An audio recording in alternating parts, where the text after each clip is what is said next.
Family, say hello to Jasmine Crockett. I mean, Sammy Sosa. I mean, Jasmine Sosa. I mean, cake soap is a hell of a drug. Now, you know, like I know, and we know, somebody got that cake soap filter on their phone. Somebody is doing backstrokes in some bleach. Somebody ain't who they say they were. And right here on the Black Alpha Network, we got the whole breakdown. Epic episode on deck. Let's go to work. Tupac, let them know what time it is. Kid, what y'all think? If you whatever the fuck you think you are, and until we own some shit, I'ma call it like it is. How you gonna be a man and we starving? Go ahead. You know? And you can walk by 5 different houses, ain't a man in either one of them motherfuckers. How we gonna be a man? How we gonna be African Americans? And we out here dying.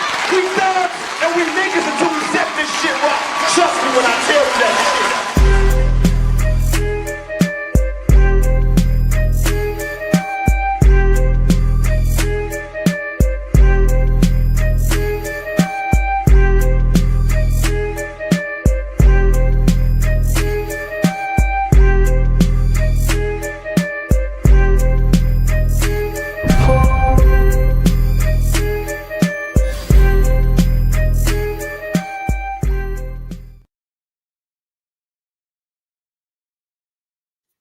There they go. What it is. Family, certified, in the building. Black Alpha Network. It's that time again to go all the way in. Certified salute. Oh, yeah. Yeah, family. It was just a normal foundational Black American day. You know what I'm saying? We were just chilling, minding our own business, focus on ours. And then I started seeing cake soap flying around. I seen skins go from this to that. I seen things go from Angela Bassett to Britney Spears. And I was like, hold up. Who doing all that? It can't be Jasmine Crockett. No, it can't be. And then I found out, guess what, y'all? It damn sure was. What the hell is going on in these streets? What in the cake soap is happening out here in the world, y'all? We got some real issues to address today, and cake soap is one of them. But guess what? It ain't our problem, y'all. It ain't ours at all. And then, I might have, came across some other things and seen some other Democrats who were down bad and perhaps about to get locked up. And then I seen Stacy Abrams. And somebody told me that Mammy Luther King is about to get her some Mammy Luther handcuffs. And I'm like, really? All of that, family, because they want to be out here trying to look like Sammy Sosa. I be damned.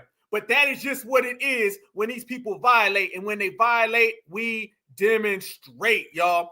What time it is? Where y'all at right now? What's going on in the world? We already got the certified foundational Black American family in here. You already rocking with Black Alpha, the #1 activist, and we got everything on lock. That's the way it is. That's the way it's going to go. But we coming strong from all 50 states, y'all, representing to the fullest, and they know what it is. We got some documentation all up in here. And one thing we're going to document for certain, and that is foundational Black Americans always win. And how do foundational Black Americans always win, y'all? We win by a knockout. Peace and love, peace and love, peace and love. There they go. All right. Today on this broadcast, family, I'm going to put down some real receipts and documentations about how all of this talk about these Democrats breaking the law and them getting locked up, it done got really real. All this talk about how the Democrats are about to go extinct and they're falling out of favor and they breaking down and they shattering. It's about to get even more real on that front. But first, let me shout out some people, fam. I see Detroit in the building. Yes, indeed. I seen the Bronx, Lexington, FBA Coco. I see you. Certified salute, family. Kansas City in the building. Much love. Norfolk, Virginia in the building. I see a bunch of familiar faces. I see everybody. Remember, y'all, no matter what is said, no matter what go down, I'm always watching the chat, and I know everybody in here. DMV's in the building. Yes, indeed. We rocking. We rocking heavy. We rocking strong. We rocking that real certified Black Alpha style, man. You know what it is. So, fam, on that note, these people been out here violating something crazy, right? And we've been the ones exposing them something crazy. Nobody's been covering what's been going on with this Democratic establishment and the way things have been going down, but the way things have been going down the way we called them, all right? Do you know, y'all, on a real level, the games and the cons that these people play? I mean, the Democrats are out here dancing right now. They really believe that they're going to TikTok dance their way out of this broke down, shattered situation that they're in. I'm here to let them know it ain't gonna happen. See, we've been rounding up all of these ops. Every single op who has been out of bounds has been getting G-checked, and we've been the main ones. Family, one thing for certain, I'm gonna always say this, and we're gonna say this a little extra today. The G-checking don't never stop. It don't never stop. See, the first thing when you start regulating, somebody gonna come around and start hitting you with the be nice. All right, calm down. Don't do it like that. Just let them go. No, there's always somebody telling you, let all the COONs go. It's okay. Let all the Democratic shields insult you. It's okay. Let the supremacists go. They's not all's bad. It's our job to say, hell no. They violate, we demonstrate, all right? They play hate, we regulate. That's what we're doing. So every single op, I'm talking about the tethers, the shields, we talking about the counterfeits, all of them are getting put on the line, and all of them is getting checked on site. That's how you get things done. Contrary to what you've been told in your life, you don't get anything done by begging. You don't get anything done by hoping. You don't get anything done by coping. The only way you handle your problems is by regulating. You regulate, I promise you them problems will go away. And that's why our problems have been going away, y'all. They've been going away because we've been handling business. Nobody's shaming us. Nobody's making us feel all sympathetic. Are y'all in y'all FBA feelings about the Democratic shields? I need to know that. Somebody tell me right now. Have they got you all in your feelings and say, I know I'm going to let all the shields just keep talking. It's better to play the high road. When they go low, we go high. I don't see that. Nah, brothers and sisters ain't on that time. I ain't seen nobody saying, I know we need to quit being so mean to the tether. Quit saying tether. You got people out here trying to get us to quit saying tether. Y'all remember after the election, they was like, Kamala already lost. Why y'all still talking about the Democrats? Anybody trying to shame you or trying to stop you from G-checking is somebody trying to disarm you. And there's nothing better for the system of supremacy than a disarmed black man or woman. Every single thing that you've seen that we've ever done has been when we've been locked and loaded, fully going. That's it. And I'm talking about mentally, physically, spiritually. That's what it is. No feelings on this side of the fence, only regulating on this side of the fence. Because if you do not do that, then you might end up with somebody assuming the spot that belongs to you. You might have people coming over to this country saying they built the country. You might be voting for nothing for 60 years. You might have musty ass tethers in an Uber trying to tell you to work hard enough. You see what happens when people got all in their feelings and they gave sympathy to others that we don't receive? You got all the problems of yesterday. Well, let me tell you how it's like today. And today, it don't take a long time to figure out what's happening. All you got to do is look out your own two eyes and go on outside. And let me tell you what you see. You don't see foundational black Americans being friendly, diddly-windly. You don't see foundational black Americans out here hoping and coping. You don't see foundational black Americans throwing no lifelines. Only thing you see is foundational black Americans standing on game and on point. And that is what gets things done. And that's why we the ones doing it. There they go. Fam, watch this right here. Talk of the town. Everybody's talking about this. And we're going to address this right here on the Black Alpha Network. How many of y'all ended up seeing Miss Jasmine Ratchet come out here? This is when she was her normal color. Oh, we going there today. Y'all stay tuned. Share this broadcast. Smash that like button. This is going to be epic on top of epic. This woman came out and said illegals coming into this country is not a crime. You can break into the United States of America and there ain't nothing wrong with it. All of this is meant to bring in the replacements that Kamala Harris could not do. And I want the family to see the way FBA shut that down real quick. Let's go. Law enforcement, local law enforcement, they are always going after crime. And they don't say, oh, you committed a murder? Oh, but you're an immigrant? Well, let me let you go, right? So they are always focused on crime. They continue to say things like the illegals and that they broke the law coming in. But what they're not telling the American people is that it is a civil violation. It is not a criminal violation to enter the country illegally. It's not a criminal. It's a crime. It's not a crime, which is why. It's not a crime. Whoa, whoa, whoa, whoa. But what they're not telling the American people is that it is a civil violation. It is not a criminal violation to enter the country illegally. It's not a criminal. It's a crime. It's not a crime, which is why They're so frustrated because they really want our local law enforcement to go out and round up people when they could be looking out for the murderers and the sexual abusers as well as the robbers. They want them to go and round people up on. Who's she talking about? Damn, she got it all the way open right there. Damn, I didn't mean to do that. That's just how it happened. Okay. Anyway, you know what she's really saying, family? Let's go ahead and give some of that certified translation. What she's really trying to tell all of us is that don't go look for the illegals. I want y'all to focus on Black Americans. Remember, when she starts saying all that talk about what they really want you to do is to go look for the robbers, go look for all of the thieves. Who are the robbers and thieves that the dominant society is going to go look for, y'all? Who is it? It's going to be us. So you see the way that she is trying to shift all of the energy onto Black Americans. She's basically saying, don't mess with the illegal. The illegal's okay. But if you want to go over here and get those Black Americans, that'd be perfectly fine. We see right through you.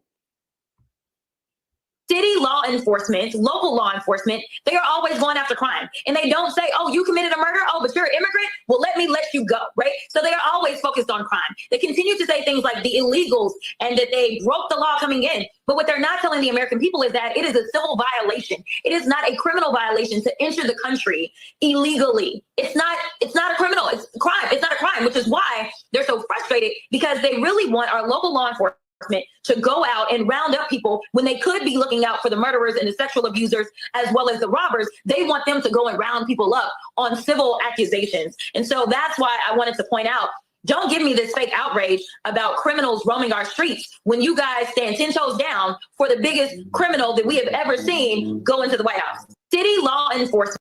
I'll be damned. What world are we living in, family? When somebody comes out there and they straight up and down tell you that there's no problem at all with being an illegal. As a matter of fact, sounds like she's condoning it. All that is a dog whistle. Those are dog whistles that you were hearing from the Biden administration for years, basically telling all the illegals. Let me tell you how people in America hear that and how we translate it. And then let me tell you how the illegals translate it.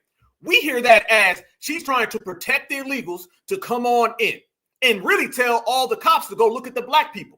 And how the legals hear it is, I can come to America? Are you serious? I'll be there tomorrow. Hell, I'll be there tonight. I'm jumping the fence tonight. The Democrats have been giving all of these dog whistles to the illegals for the longest amount of time. You're literally talking about somebody who is a congresswoman running around here trying to tell everybody that it's okay to break the law. And this is what we've been saying for the longest amount of time, y'all. Have y'all noticed that when you start dealing with the system of supremacy, they have all these things, how to beat the law when it comes to illegals, but there's never any way to not be oppressed for Black Americans? An illegal can break the law literally by every single metric, and they'll tell them the city to go to, they'll give them a lawyer, they'll tell them where to run to, how to resist. Let a Black American get pulled over for a broken tail light, they want to go sing some songs. Speaking of singing some damn songs, did y'all see Selma this weekend? Did they go and have another civil rights march? Did they have another wheelchairs on Washington? Let me tell you something, Democrats. The days of your punctified leadership are over. There won't be any of that. It's been going down. Jasmine Ratchet been out here on her cake soap. She went through 5 different skin tones. Yes, she did. Then you seen Black Lives Matter done got their whole little painting ripped up in Washington, D.C. They trying to put that off on Black folks. Black folks, how do y'all care about Black Lives Matter getting their little mural broke down? Don't give a damn. Then you seen Selma, nobody gave a damn. They're still making TikTok videos, don't give a damn. There's been hit after hit after hit when you start dealing with the dominant society, the Democratic Party, or anybody who's been openly acting as ops towards foundational Black Americans. It has been a hell of a week. And family, the weeks keep getting better. They keep getting better. Why do the weeks keep getting better, y'all? The reason why they keep getting better is because foundational Black Americans are not moving for no one at all. And speaking of not moving for anyone, there's something I want to ask a lot of y'all. I'm going to ask this question because this has been the talk in the FBA streets for quite some time. Where's Jasmine Crockett's people from?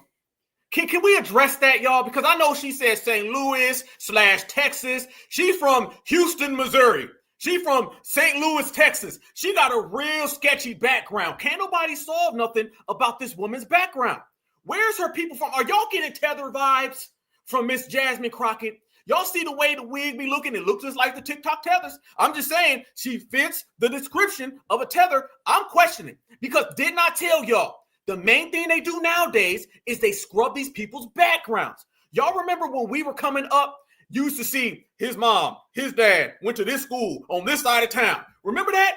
Soon as we started to delineate, all of a sudden, you quit hearing about these people's backgrounds. They go back on the internet, scrub all of their information. These people's information stops at like one generation. They'll talk about them, maybe talk about their parents. But by the time you start getting to their parents, it starts getting very, very vague, very, very murky.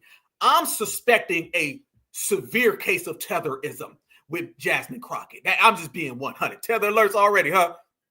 Tether alerts already. I'm telling you, because we're seeing a lot of talk that looks just like a tether.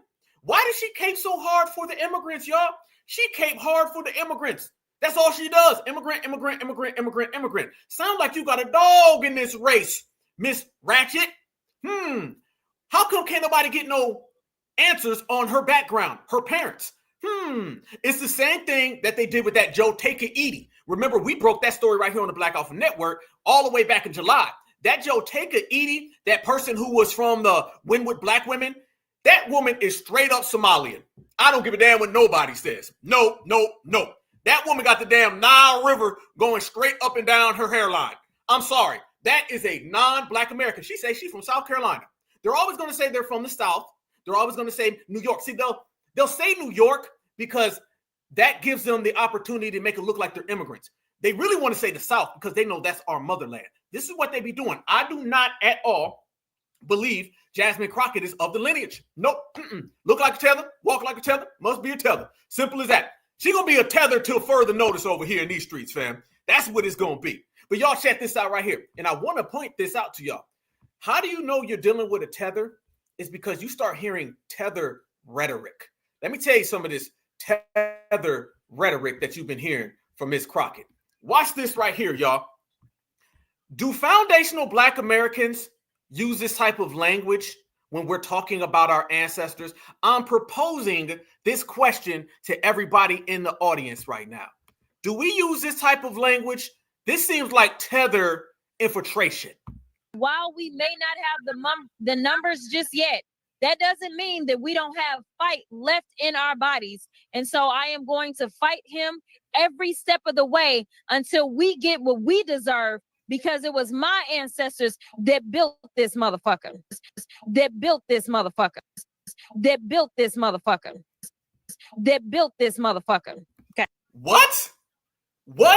Family, do foundational Black Americans speak about our ancestors with that type of foul language? No, family, I gotta do it. I'm sorry. This is what it is. Ashley, sorry, not sorry. Here they go.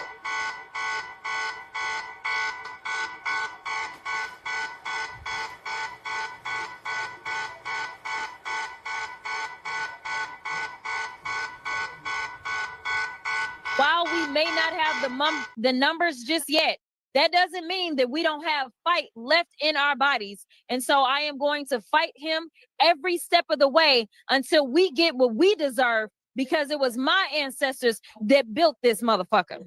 Okay, I'm done. It was my ancestors that built this motherfucker. It was my ancestors that built this motherfucker. Okay, I'm done now. Nah.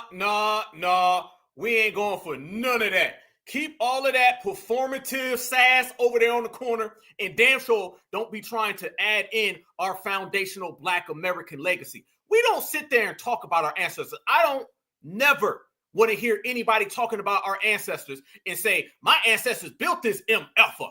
Motherfucker, this is what it is. We don't give a damn. There shouldn't be any censors when you start talking about your ancestors. See, we got more respect. This is real tether behavior. Because it would be a tether that would throw that type of language in when discussing foundational Black Americans. Has anybody ever sat there and talked about their family? Ever sat there and spoke about their grandmas and said, my grandma made this motherfucking sweet tea? The hell? My granddad built this motherfucking driveway. What? Who does that? Have you ever seen a grandparent say, my motherfucking grandchildren, they went to that preschool? We don't talk like that. We're very, very respectful people, and we lead with respect, especially when we're talking about our ancestors' family. Foundational Black Americans, we're the ones who grow up and you can't even cuss in front of your family. So why would you cuss referencing your family unless that family ain't your family because you are not one of us? That's a tether. That's a tether all damn day. I'm sorry. I don't want to hear it. That's a tether all day. 1 minute you're talking about illegals can come into America and that's not a crime. Next minute you're talking about your ancestors dropping the MF bomb. You are not of the lineage. That is a tethercrat. That is a tethercrat all day. We know tethercrats when we see them. You already know what it is. They got funny style hairlines. They got Fleedman's foreheads. You can't find nothing out about their family. I don't know nobody that is from Texas or Missouri where you cannot find their roots. Texas and Missouri? Are you kidding me? You're talking about the South, Midwest South, the Mid-South, which is documented. And can't nobody find nothing about you? And you are a sitting congresswoman? Your background looking very, very sketchy. Your paperwork looking very, very dirty. So we're going to go ahead and put her over there on that tether side. That ain't no FBA. Nope. Nothing about you says FBA. All the way from the top of your head and your hairline, all the way through all of that damn cake soap. And then when we find this out right here, what can we, let's just go there, family. I was going to wait before we got there, but we going to go ahead and get there. Your boy Black Alpha done messed around and went viral this week, y'all. Yes, the hell I did. Because something came across my timeline that was very, very cake soapish. It's very, very cake soapy.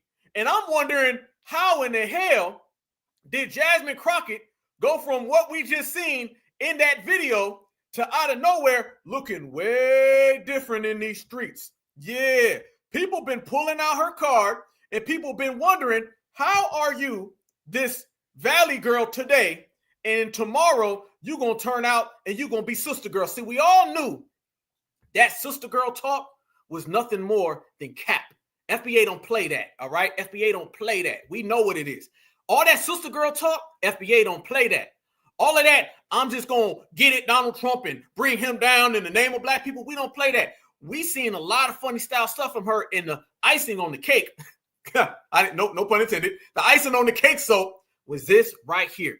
Jasmine Crockett ended up releasing this video, y'all, that just came out, and I want the family to see this. Y'all tell me, y'all be the ones to decide. Is this what she says it is? Because it's looking real funny in the light. When questioned about attending a private school as a child, Jasmine Crockett mysteriously drops her sister girl act.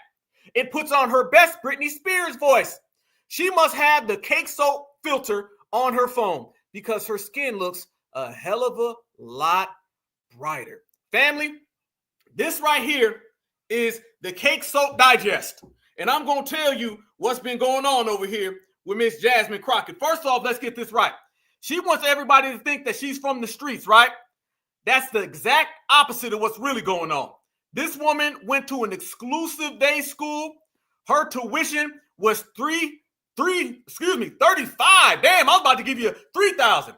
$35,000 a year. She went to Rhodes College, a private school. This is what she was getting, $55,000 per year. This is Jasmine Crockett that she's been hiding the whole time. And I'm going to break it all the way down today. This is what it really is. So she went from blackety, blackety, blackety, black to Britney Spears. Somebody salute. Jump on really quickly. First of all, to say thank you. My staff is really excited that we are over 1 million. So for everyone that was trying to figure out if this is my actual account, it is. Me and TikTok, we was beefing, so I wasn't posting anything, but I have 2 official accounts. I have this one, and then I have the one where we will do everything that involves my videos from the house and that kind of stuff. But I wanted to jump on really quickly. What? Who? Where? Family, she got the straight from Kingston, Jamaica cake soap filter on her phone. I ain't never seen it. She done hit that damn filter 11 times. She done put every form of brightness on there. She done turned up the velocity, the frequency. Yep, look like some contacts is in there. This is what it is because she been getting a little too loud mouth. And a lot of them people been saying, you don't look like somebody who's really who they say they are. You are coming across as somebody who's pretending to be a sister girl. Soon as she got called out on the sister girl stuff, you see the cake soap features pop up on her phone. Nah, bruh. Nah, that ain't how we do it on the FBA side. This is straight tether talk, tether babble, tether energy. And family, I want y'all to notice, it ain't just the cake soap filter. I want y'all to notice that the sister girl accent is gone. She talking real Valley girl. What? This is the same one that was talking about bleach blonde. You trying to look like a skin bleach blonde. Let's keep it a buck. This is the same one that was dropping the MF bomb about my ancestors. But now you on here talking like Christina Aguilera. How you go from Angela Bassett to Christina Aguilera? How you go from Aretha Franklin to Julia Roberts? How in the hell did you go from Whitney Houston to Katy Perry? This ain't nothing but Sammy Cake Soap Crockett. And say, number one, happy Sunday. And number two, before I caught my flight, one of my friends sent me a message.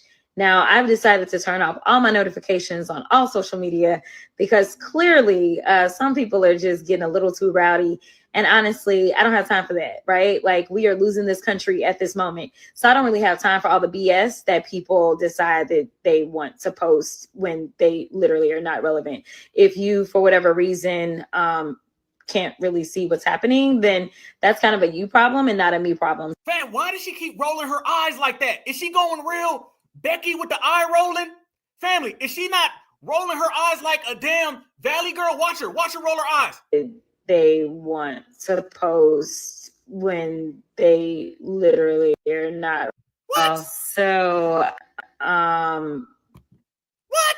Hell no. Watch that again. If you, for whatever reason, oh, she did all that. That was so unorganic. You don't twist your eyes like that. You trying to show off them bright eyes that you got on that damn feature. Can't really see what's happening, then that's kind of a you problem and not a me problem. So I'm not really trying to hear from you. Anyway, so one of my best friends sends me this thing, and it's from Dr. Stacy Patton.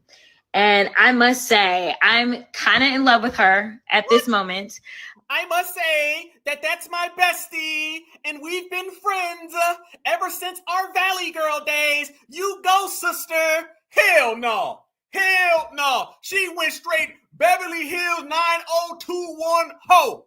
Get up out of here. She done went real Laguna Beach. Look at this. Fam, this was the same one talking about something. My damn ancestors dropped these mother.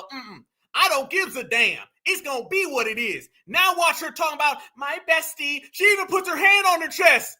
She put her hand on her chest. She going full Katy Perry. And not a me problem. So I'm not really trying to hear from you. Anyway, so one of my best friends sends me this thing, and it's from Dr. Stacy Patton. And I must say, I'm kind of in love with her. And it's from Dr. Stacy Patton. And I must say, I'm kind of in love with her. I'm kind of in love with her at this moment, because I had no idea of some of the drama, because, you know, MAGA always mad. They stay mad. That's just what they do, at least when it comes to me. So I guess they've really been digging for dirt. And oh, stop. Did y'all hear that? So I guess, listen to this. This ain't even easy. So I guess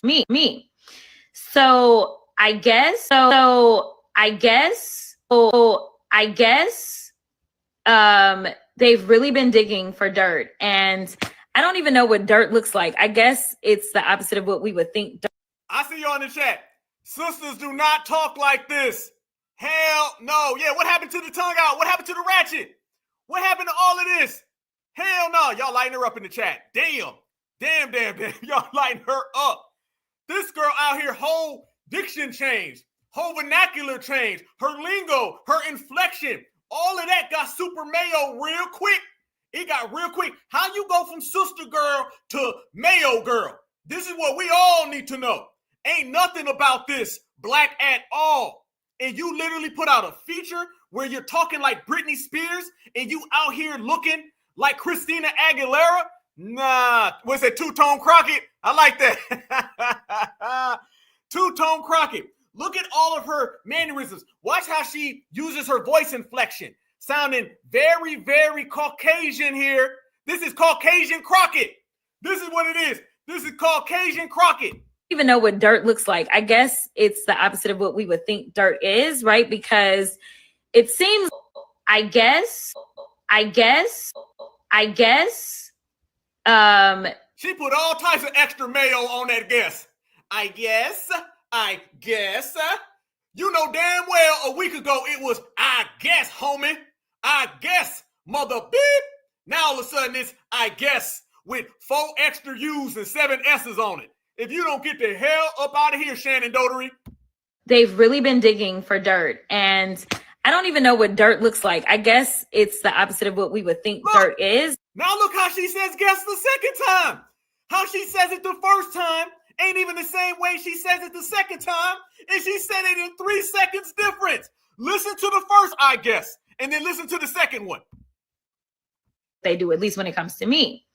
So I guess.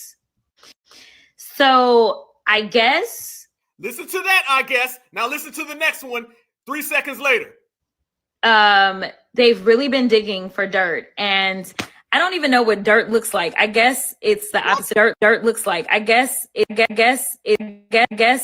the opposite of what we like. I guess it's the opposite of what we would. How the hell did one guess sound completely different than the other guess, and you said them both 2 seconds apart? One of those guesses sound like it came from Beverly Hills, and the other one sounded like it came from Southside Chicago. If you don't go all the way back, Caucasian Crockett, and pull this on somebody else, hell no. I think dirt is, right? Because it seems like if you say cheat on your wife while she's pregnant with a porn star, that's not dirt. It seems like if you are found liable for sexual abuse, that's not dirt. It seems like if you're indicted in 4 different jurisdictions and you ultimately are found guilty of 34 felonies, that's not quite dirt either. It seems like if you file bankruptcy 6 times, that's not dirt. It seems like if you look at this. What is this? Family, that woman is not the same woman. The cake soap filters is all the way in. That look like some cake soap. That look like a little bit of bleach. That look like a whole gang of powder. This mannerism ain't even real. What else? Oh, yeah. If your companies get in trouble because there's a badass AG by the name of Tish James that comes for you and your then she went black again. Then she goes black again when she's talking about Letitia James. In trouble because there's a badass AG by the name of Tish James that comes for you and your companies because of fraud, that's not dirt. But it seems like now what is dirt and what is a conversation, as people don't know whether or not the government is going to stay open, as people are losing their jobs, what they're about is what? Oh, let me help y'all. The most important thing that they can talk about is my quote unquote accent. Oh, yeah, let's talk about your accent. Let's talk about your accent, because your accent is all over the damn 50 states. Let's talk about it. My accent. Yeah, I don't have an accent. I mean, if anything, it's Texan, right? Maybe mixed with a little bit of St. Louis. And then determining that my accent is fake because of the types of schools that I went to. Like, seriously, y'all, like, honestly, I guess that's what's most frustrating is that there's nothing to find, because if there was, I'm sure they would have already laid it out. Oh, yeah, there ain't nothing to find. Can't find your parents, can't find your grandparents, can't find your true place of origin. Only thing people find about you are that you went to a private school and you were dropping $35,000, $55,000 for tuition. Yeah, so you got that part correct. Your paperwork is trash. This is very trash paperwork, Jasmine Sosa. And we see right through you. And by the way, talking about an accent, your accent done got real W-fied. Explain that. For sure. But if the worst that you got to say is that, yes, I went to private school, I'm just saying, it's a bad day for you, because It's a bad day for you, everyone. All of you blackies. It was a terrible day. She sounds like a first grade teacher. This sounds like Miss Mayo, the first grade teacher. If you don't get all the way the hell up out of here. Watch this, fam. Don't not tell me that this ain't straight from the Mayo Society. school. Look at that. I'm just saying.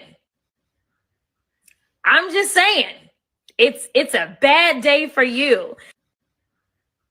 I'm just saying. It's a bad day for you. Because, just yesterday I was day for you guys. I mean, gee golly whiz. It's a bad day for everyone's. What is this, fam? Is this a preschool class? Hell no. Because, just yesterday I was just this big DEI hire. And now they're like, well, wait a minute. She's too qualified, right? Like she went off to these fancy schools and then she gets out and she talks this way. I talk whatever way I want to because, yes, I do have the education. And I've got the heart. I've got the heart to fight for the people. That's why I ran for office. So the only thing that you're laying out is that, no, I didn't have to run for office. Just like we have a lot of things that are broken. That is why right now we're sitting around and it's a little broken because we got slime balls that decided that they wanted to run for office, or we got a bunch of spineless people that are sitting in office. That's when I'll quit. Until then, just stay mad because clearly y'all ain't found a bootleg husband. Y'all ain't found a bunch of baby daddies. Y'all ain't found any types of crimes because Lord knows y'all would love to throw me in jail really just for existing. You spoke a little too soon there, Two-Tone, because actually we have found a lot of dirt on you. Yes, we have. And that's what we do over here on the Black Alpha Network. We find dirt on all of the ops. So let's make this clear, family. We done ran that all the way down. What the hell was that? Somebody tell me what the hell was going on there. Ain't no possible way that you were both of those right there. She came around too like it was just normal. Like it was just normal and everything was good. Family, as I told you in the beginning, cake soap is a hell of a drug. Cake soap is a hell of a drug. This lady done been cake soaped up. That's cake soap all day. And y'all know how they do nowadays. All right, let's have a conversation about that. We know the way they do. Nowadays, it's a little different than when we were younger. Y'all see on the internet the same way I see on the internet. All of the things that they do when you start dealing with skin lightening. Gone are the days where people just go and put some bleach in the water, even though people still do that. Nowadays, what they do, they like to come up with all these new little con games and hustles. They start powdering up their skin. Fam, you got Asian women on YouTube right now, and they'll sit there and put on makeup until they look like a knockoff version of a black woman. Nowadays, they do all this makeup. That's what they do. They'll put all this makeup on. They'll do all the filters. This is why people say when you be on the internet talking to some of these people, you don't know who they are. You don't know who the hell they are. This person to be dark as hell. How many of y'all have seen them videos of those girls doing all that makeup and they always trying to make themselves look like a black person? Y'all seen that? You literally get someone from Taiwan and they'll sit there, speed up the video. They'll be there for 4 hours. And they'll be trying to get all the features just like black folks. These people are out here now doing all of that skin bleaching and lightening and twisting their complexion. They're doing all of that, fam, just so they can flip it. However, they want to flip it now doing different ways, not to mention the filter. I've seen people do a filter, take the filter picture, put it back in, do another filter, and then do another one. This is political catfishing. That's exactly what it is. They're out here catfishing, fam. This is what they do. You don't know who the hell these people are. You don't know who the hell these people are, fam, because they be flipping it, twisting it every different way in which they can. Yep. Absolutely. Makeup with the bleaching and the high cheekbones. Absolutely. Yes. Y'all know what it is. See, this is why I be rocking with y'all. Y'all know exactly what it is. We've all been seeing it. Gone are the days, fam. I always tell people every 4 to 5 years, you got to update the game. Don't be one of the people running around here still talking about cordless phones, all right? Don't be running around here talking about the Obama phone. Fam, we got all different ways. These people are out here doing all types of skin altering, using makeup just as much as bleach, all right? Using filters just as much as makeup. There are so many ways that these people are out here altering their complexion. That's what they do. They got whole tutorials on it. That's what she's doing. So I don't give a damn if you got a cake soap feature. That's what they be doing. See, this is why I got my sisters in here. See, let me tell you something. Foundational Black American women, they see through all that. They see through all that. A sister will sit there and be like, nope, hell no, nope, nope, you done twisted this, you done put your nose over here to the left side, you done twisted everything, you done contorted everything over here, you done put these off different colors. Your face don't even match the color of your damn arms. Your neck is one color and then your face is another color. Sisters see through that a lot because it be a lot of these people trying to look like sisters. That's really what it is. Somebody said it the other way around. Jasmine Crockett is doing it the flip side. She's the black woman trying to look like the white woman. Typically, it's the white women and the Asian women trying to look like our sisters. This is why our sisters be seeing through all that. That stuff don't be working on FBA sisters. They be trying to do all of that. And y'all notice all those tutorials? It's typically someone trying to look like a sister. That's typically what it is. People are always trying to make themselves look like a foundational Black American woman. That ain't going to happen. But it shows you who's on top, tells you who's the greatest. It tells you who's really the one everybody want to be like. That's what's been going on. So, yeah. We see what she was doing. I promise you, y'all, she thinks that was going to eat, but it didn't. It didn't. Nobody was going for that. No. Nobody was going for that. That just wasn't going to work. And people were calling it out. People were calling it out, fam. Oh, it get real deep in these streets, fam. Y'all lock in. I got some hell of receipts for y'all. I got some hella things I want to show y'all. Y'all look at this right here, fam. I'm going to show y'all this right here. You can't come out here trying to cosplay. One thing about FBA, we see through every damn thing. People were calling all that out. People was like, nah, that ain't you there. Nope. So you're going to have to try another one. And she thought she was going to get off, but no, it wasn't going to work. Watch this. I just wanted to jump on really quickly. First of all, to say thank you. But rather you're bleaching your skin or using a filter, you're losing your melanin, your pigment, as we speak. And we as Black people don't have time for people who lighten their skin. Rather, you're doing it by using some type of bleaching cream or you're using some type of filter. It lets me know that you think whiter skin is better than dark skin. And I don't have time for that. She thought it was going to eat, y'all. She thought she had one, didn't she? Didn't she think she was getting it? People caught that quick. You can't just show up here 7 shades lighter and you out here talking like Laguna Beach.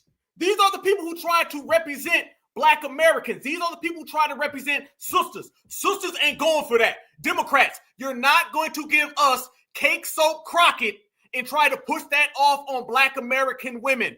Black American women ain't going for it. You can go get you the 92% of shills. They just going to be 92% over there in the corner. The real certified foundational Black American sister is not falling for these fake Democratic representatives. The real sisters done stepped up and everybody else is falling back. Proceed. Disappointed. Representative Crockett, look at you. Look at your beautiful skin. Your natural color. It's beautiful. It's stunning.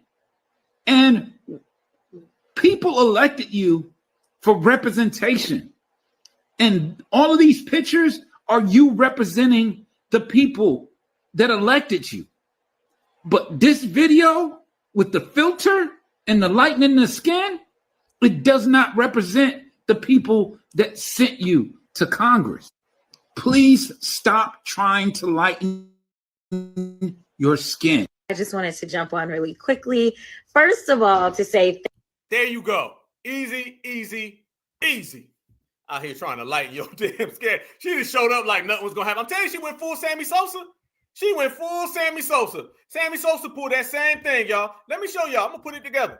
Let me show y'all how it went down. This is how it was. She really thought she was just going to show up. She thought she ate. And people was looking at it like, what?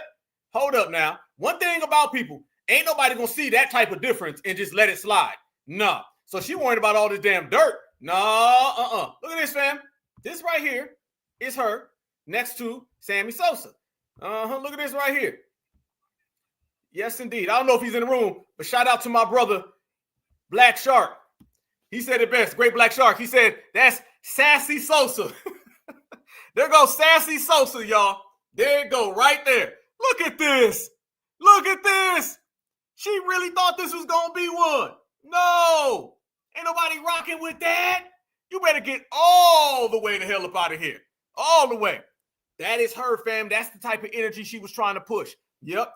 She tried to pull a fast one on foundational Black Americans. Foundational Black Americans ain't having that. Foundational Black Americans ain't going for that. Foundational Black Americans standing on business. And none of that is going to go at all. So no, none of that worked. And people were calling it out from the jump, as they should. Look at this. I mean, look at this damn picture. This is sad. Sad day that you think this is what the Democrats are going to give us.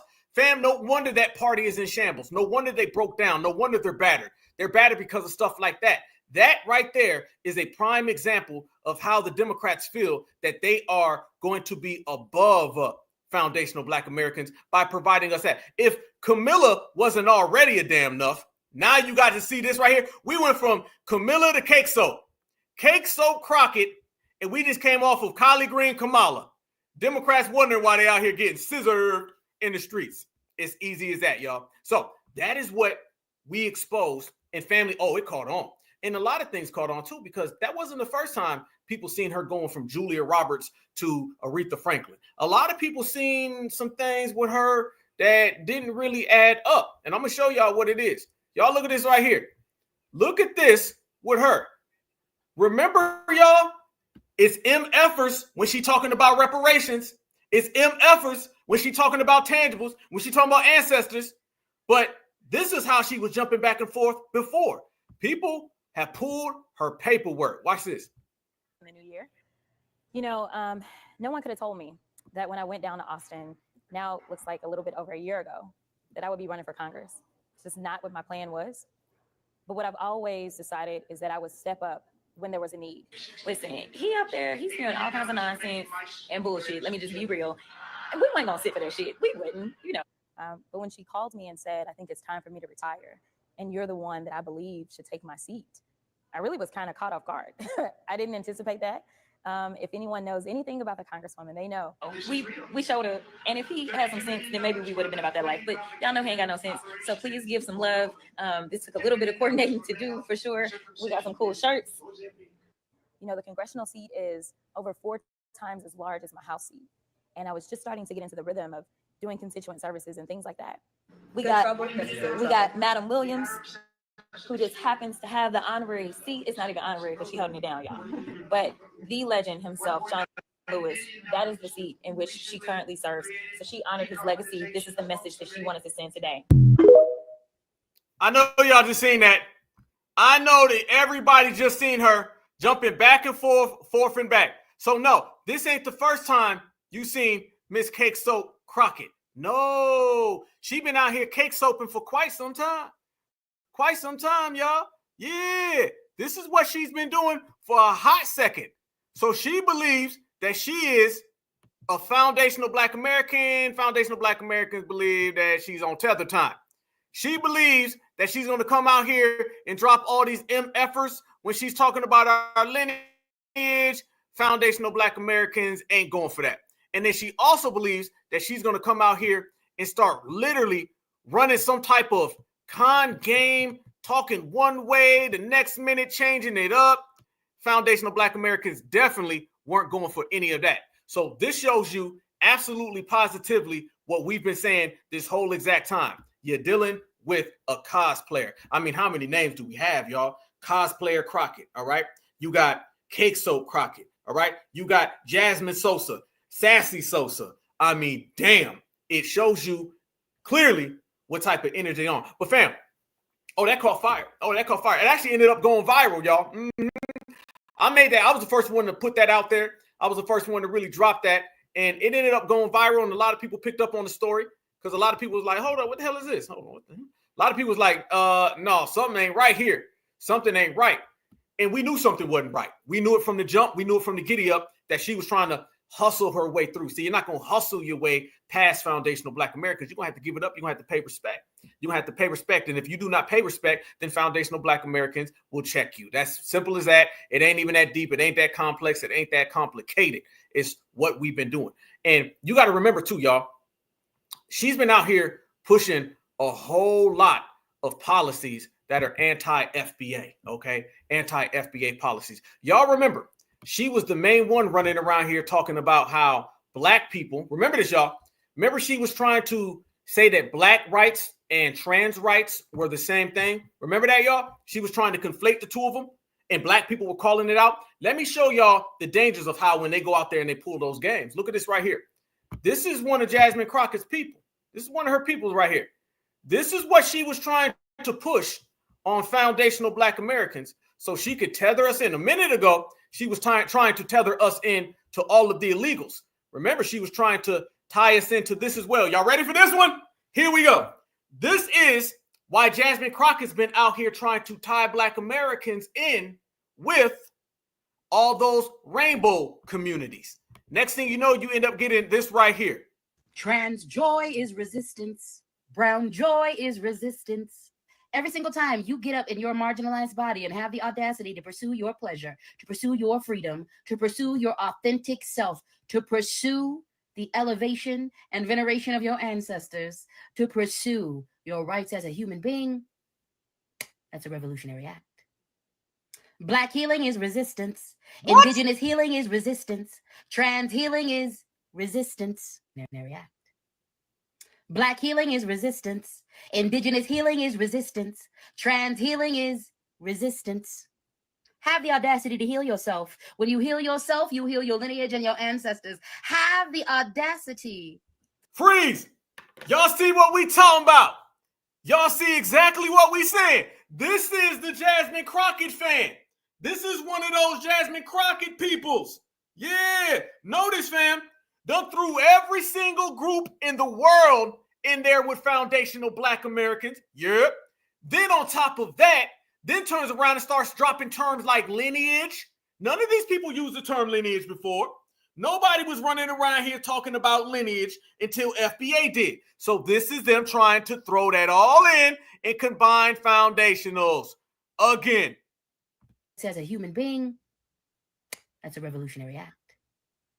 Black healing is resistance. Indigenous healing is resistance. Trans healing is resistance. Have the audacity to heal yourself.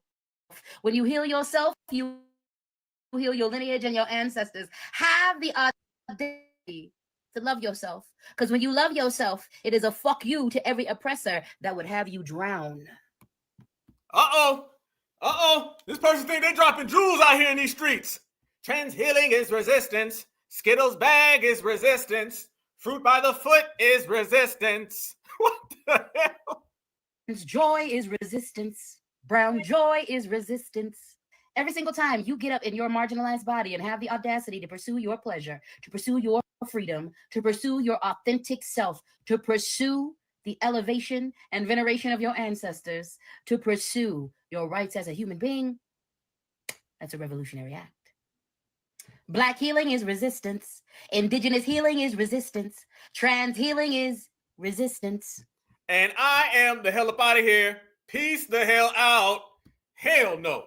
What? That right there is what we're talking about. They're trying to throw us into all these different communities, all these different groups. That's what they've been trying to do. That's one of the hustles that they love to use. And it's not really working.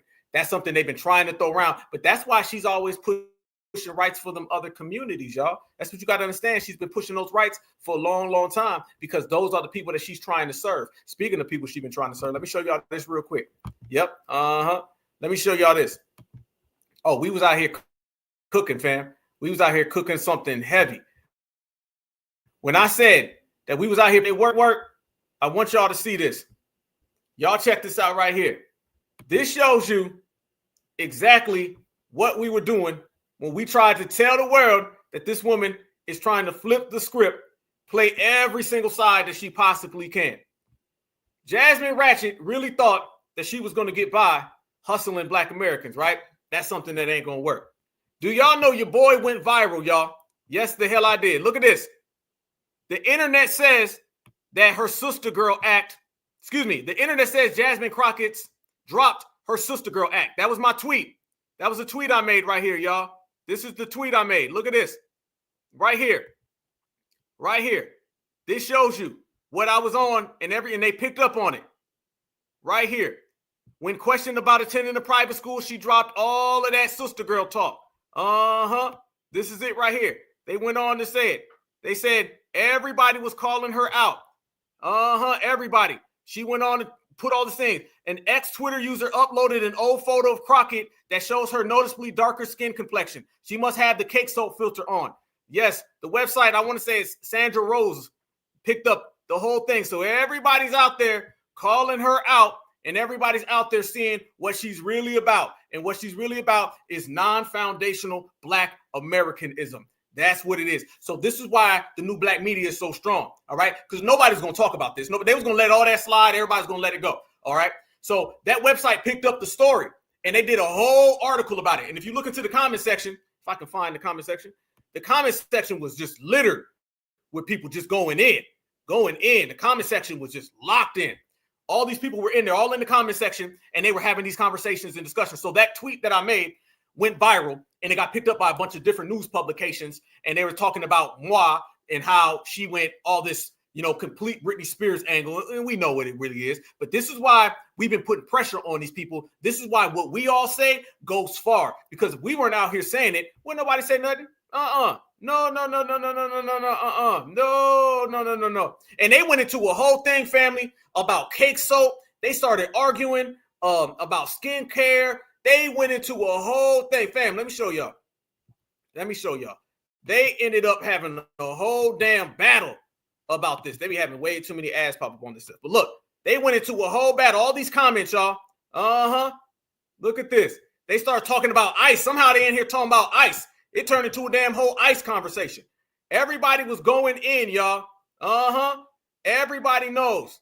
This is what it is. This woman was literally handed her seat just like Kamala. This is why she is so clueless and doesn't care how she is pissing people off. This all started based on the tweet I made. Wait, she ain't elected? Fam, they went into a whole thing. Look at this. These people went back and forth. These people went all the way in. And that's it right there. Sandra Rose, or Sandra, whatever the hell it is. I'll read that.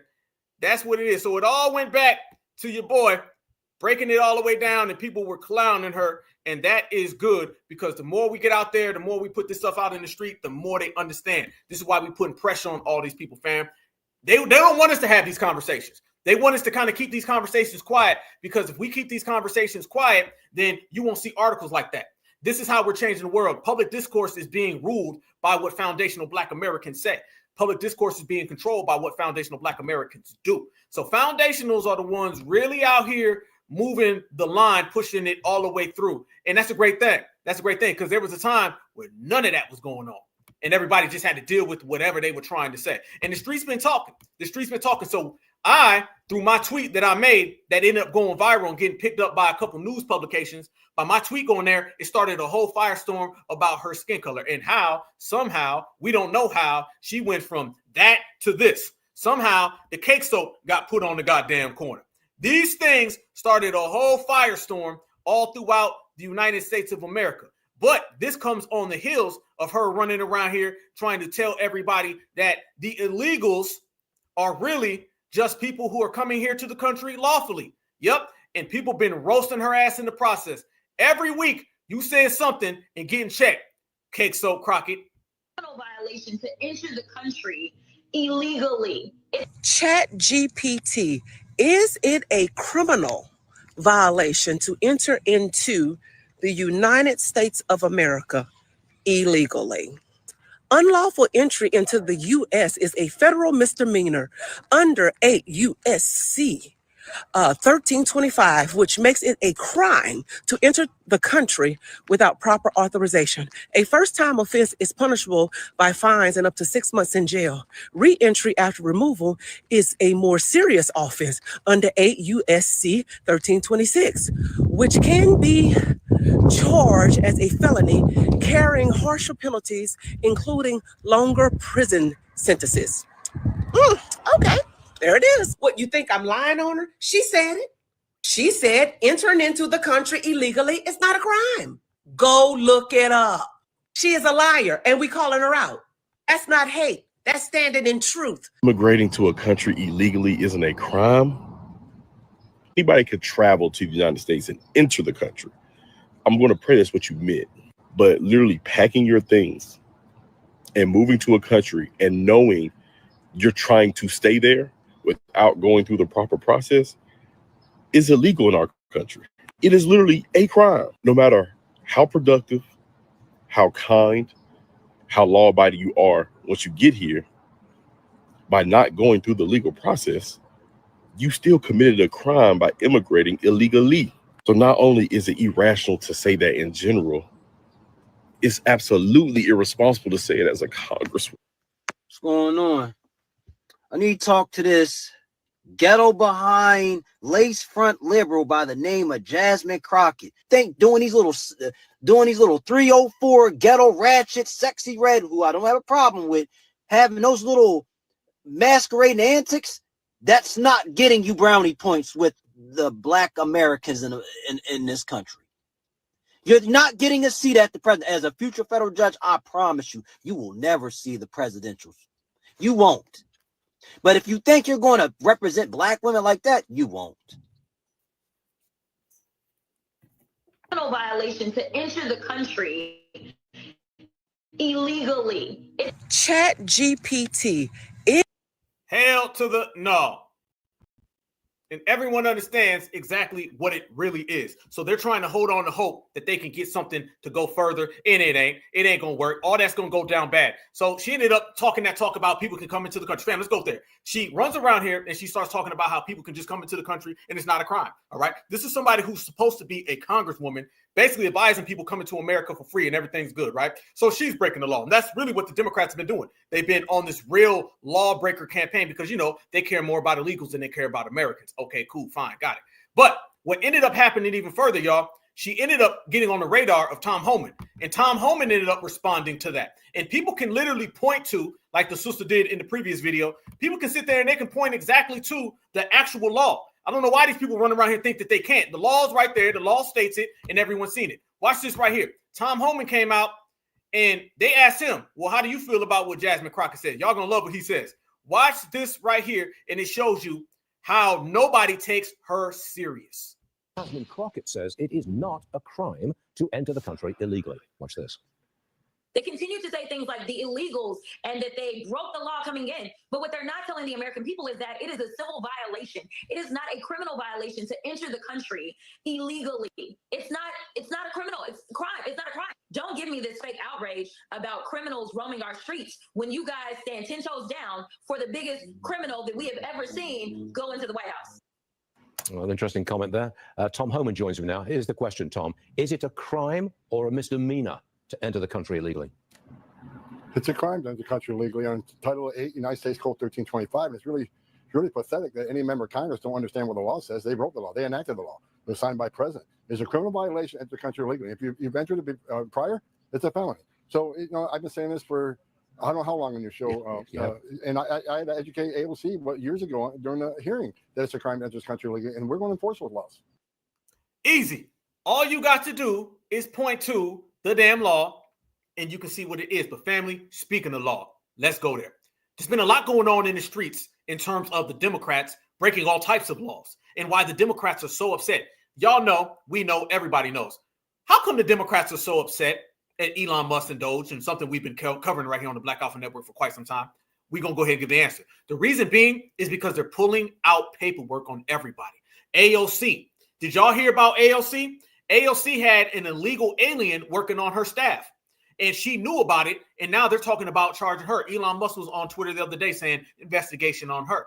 Elizabeth Warren, why you think she's been out here running around, eyes looking like this? Because she's afraid. Stacy Abrams just went on national television, and she admitted that she basically broke the law. What we have here on this broadcast, we're going to go through every single one of these politicians. If you got a politician, fam, and you know that they've been doing dirt, tell me, and I'm going to pull them up. We did some extensive research. We fact-checked and fact-checked and fact-checked. We covered all of our grounds, and we found out that it's getting a lot more deep than people want to talk about, okay? Let me tell you, Jasmine Ratchet Crockett. A lot of people have been saying, well, remember, let's go how it started. It started with her doing this, FBA doing, you ain't one of us. And then everybody started looking at some of the paperwork and saying, well, hold on, now how you get this money and this money and this money? Remember, soon as they started talking about DOGE, when Donald Trump got inaugurated, like a week later, the Democrats were in the streets singing, talking about we shall overcome. Maybe they were trying to get black folks to say, fam, anytime you see somebody out there having a public protest, it's really just the Black Americans come and help me protest. That's what it really is. Don't let them tell you anything other than that. It's really saying, FBA, come help us. FBA didn't come help them. Now they're done. Well, family, a lot of people have been doing some paperwork, and they found out that through ActBlue, and y'all know we talked about ActBlue right here all summer long, the Democratic Liberal organization that has been behind a lot of false donations and mysterious donors. A lot of people been wondering, how in the hell with ActBlue are all of these people popping up and nobody really knows or seems to understand where all this money's coming from? Yeah, real suspicious stuff.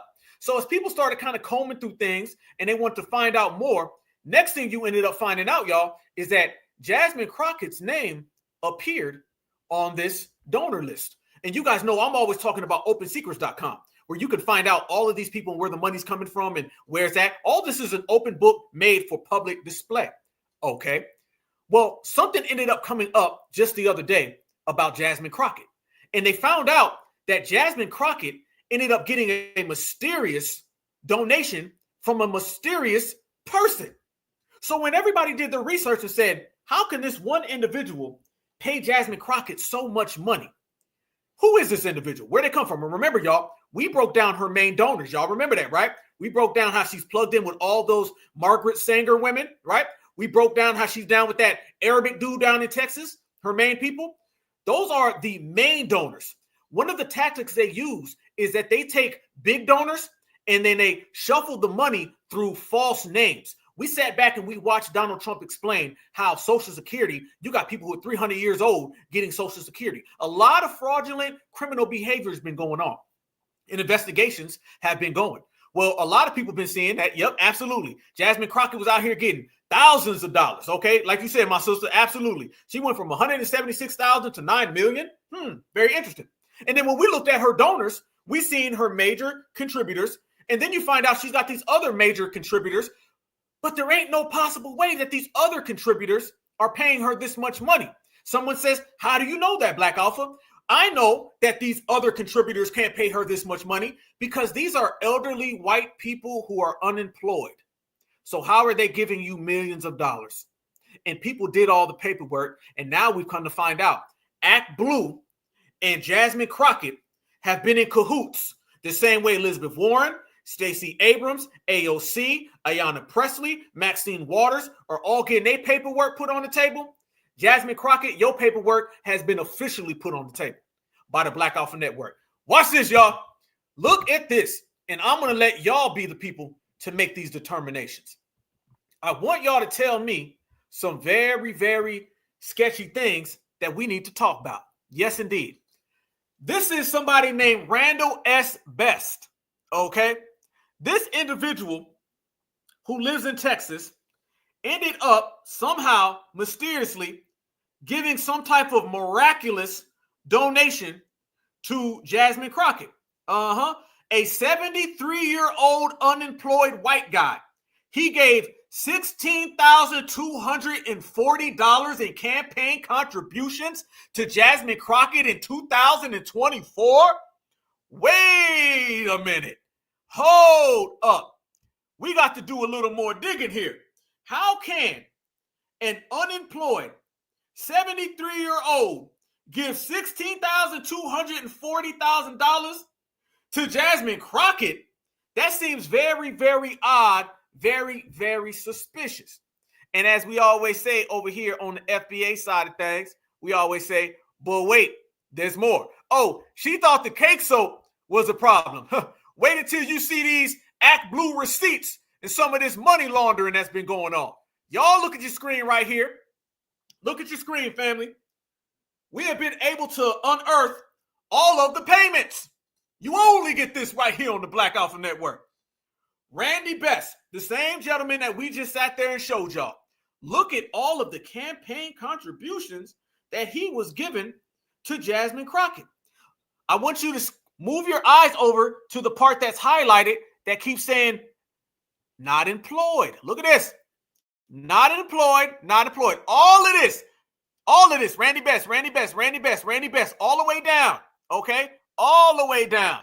Braxter, Plano, Texas. Not employed, not employed, not employed.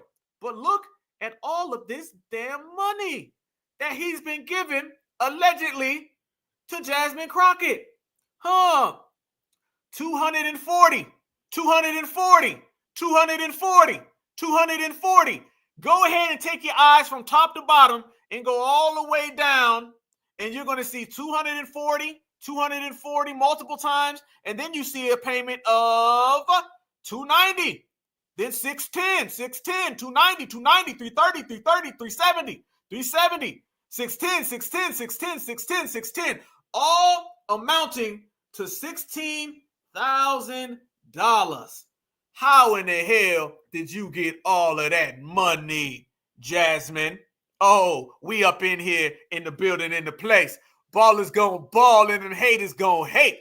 Yes. So you got Jasmine Crockett, you got Cake Soap Crockett, and you got all of the above. But guess what she got? She got some real certified foundational Black American problems. This is what it is. Here we go. Let's go. Fam, this is about to be very entertaining. That is just the tip of the iceberg. That's only the setup. I just gave you the beginning credits, y'all. We about to go even further into this, okay? Rock with me, roll with me. Let's go. Fam, USAID is one thing. ActBlue is another thing. We've all been analyzing ActBlue all across the summer. Everybody who knows right here, if you've been subscribed to the Black Alpha Network, in particular during the whole election process, where we were doing by far the best election coverage out of everybody, we started breaking down how ActBlue works. ActBlue is a money laundering scheme that the Democrats have been utilizing, which has been allowing them to take fake campaign contributions and to pass them off as legitimate ones. How they do it, I'm going to give you a prime example, okay? Say I am a multi-million-dollar donor, okay? And I want to pay a politician. Instead of me just giving them the money, I'll use all of these fake names and do it in their names. Y'all know how somebody would claim somebody on their, they'll claim somebody's kid on their actual taxes? It's a lot of that, okay? It's a lot of insurance fraud. It's a lot of money laundering. So I'll take my money. I got $1 million. I want to give it to my brother Church. I got $1 million. I want to give it to my brother Church, but I can't give it to Church because I don't want it to be exposed. So what I'm going to use 100 different names, or I'm going to use one name and divvy it up. And what you come to find out is the majority of these people don't even know that the money that is being dished out isn't even in their name, or it isn't even something they're aware of. So they went to people's houses and said, did you donate to candidate B? And they'll be like, hell no, I didn't. Well, paperwork says you did. Matter of fact, paperwork says you gave them $16,000 and you gave it to them in an amount of 17 different transactions, 34 different transactions, 62 different transactions. That's money laundering. You keep the hands clean of the donor. This is why when we, Black Alpha Network, Certified Black Society, when we went and we did our own research a couple weeks ago, and this was ours, that was all exclusive. When we looked at all of the research several weeks ago and we pulled up her two donors, we pulled up the W lady and then we pulled up that little insurance salesman guy down there in Texas. That is what's out there in open secrets. Behind open secrets, they got closed secrets, things that you're not going to see on the website. You got to go and dig and do your own comprehensive research. So this is how you end up finding about this guy, Randy Best, and all about them 240s and 610 payments. She's been getting broke off on the low. This is why she's been growing. And now it's starting to get even louder and louder and louder. This is going to come down. I'm telling you right now, it is about to get real in the field for Jasmine Crockett. Watch this right here, y'all. I'm going to show y'all the way they play the game. This is how they play the game. This is ActBlue for those who don't know. Watch this. This guy goes to one of these people whose names are being used, and he starts asking them about these things, and everybody's like, I don't know. What you talking about? Imagine somebody knocking on your door and asking you, did you donate to a politician? Did you donate to Jasmine Crockett? And you say no, but they said she's been getting donations by the thousands under your name. Somebody explain this to us. FEC data shows that some senior citizens across the U.S. have been donating thousands of times per year. Some of these individuals' names and addresses are attached to over $200,000 in contributions. We went to doors. We're wondering if these donors are victims of what appears to be a money laundering scheme. Cindy No of Annapolis, Maryland, who in the year 2022 allegedly contributed over 1,000 times to ActBlue, totaling $18,849.77. That means Cindy would have had to donate 3 times a day, every day for the whole year. My My name is James O'Keefe, and we're doing a story on a number of people that have donated. You did donate to ActBlue, right? Once in a while. What about $18,850? No, I don't think so. You know people are using your address? I don't think so. Whoa, wait a minute. Wait a minute. FEC data shows that some senior citizens across the Wait a U.S. have been minute. donating thousands. So this individual doesn't even know that this is going on, but they're doing it under their name. It's about to get even worse. All right, it's about to get way worse, fam. This is the fun part right here. I need y'all to tap all the way in with your boy. Are y'all familiar with the gentleman who's down there and he's running against Miss Jasmine? Are y'all familiar with him? He's a brother out in Texas, all right? I want to say his name is Sheldon Daniels for Congress. And let me tell you something. I don't know if you guys are familiar with him. He is on her bumper, all right? This is a brother down there, and he's a lawyer just like her, and he's been running against her. And he's been putting in some real work calling her out. Matter of fact, I had a little correspondence with him. We're going to see if we can work something out. But anyway, that's for that. Check this out, family. He ended up seeing this story, and he ended up paying a visit to Miss Jasmine Crockett. Yes, he did. But he didn't pay a visit to her. He paid a visit to Randy Best. You know, the same Randy Best that we just showed had sent all of those donations. He ended up going to this person's house. And you guys are going to find out that something's got to be wrong here. All of those donations with Randy Best, and then on the flip side of all of those donations, what you're going to come to find out is this, y'all. This individual that it's been going down and happening with, they said they don't have a clue neither. You seen how the lady in the previous video, she said she ain't got a clue? Well, these people right here ain't got a clue neither. Watch this. The same Randy Best that allegedly donated $16,000 to Jasmine Crockett, when this brother went and paid a visit to their house, they said who, when, what, where, why. Watch it. All right, guys. So I'm about to go to Randy Best's house, introduce myself, and just ask them straight up if they contributed to Jasmine's campaign, if they contributed that amount, and why they like her so much, because I might be able to learn a little bit of something while I'm up here. I'm way up here in Collin County. I'm in Plano, Texas, very far from TX30. It's very peculiar that somebody up here would give that much money to a candidate in our district. Maybe they have a special connection to the district. Let's go find out.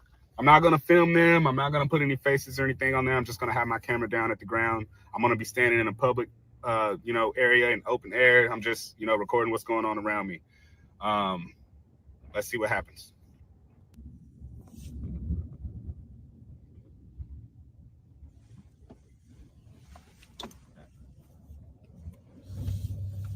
Y'all smash that like button. You're rocking with the Black Alpha Network. Stay tuned, y'all. This is going to get even better.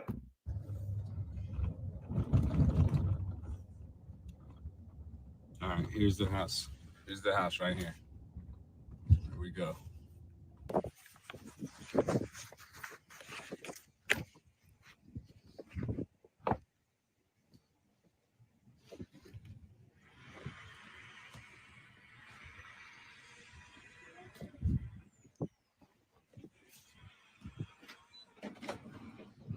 How do you do, ma'am? No soliciting. I'm not here. I'm not a solicitor. I'm attorney Sheldon Daniels. Okay. Is there a Randy Best who lives here? That's my husband. Yeah. I just want to verify. Are you guys aware that you were charged over $16,000 last year? Yeah. I have a list of charges. I'm just here to verify that you guys know about this.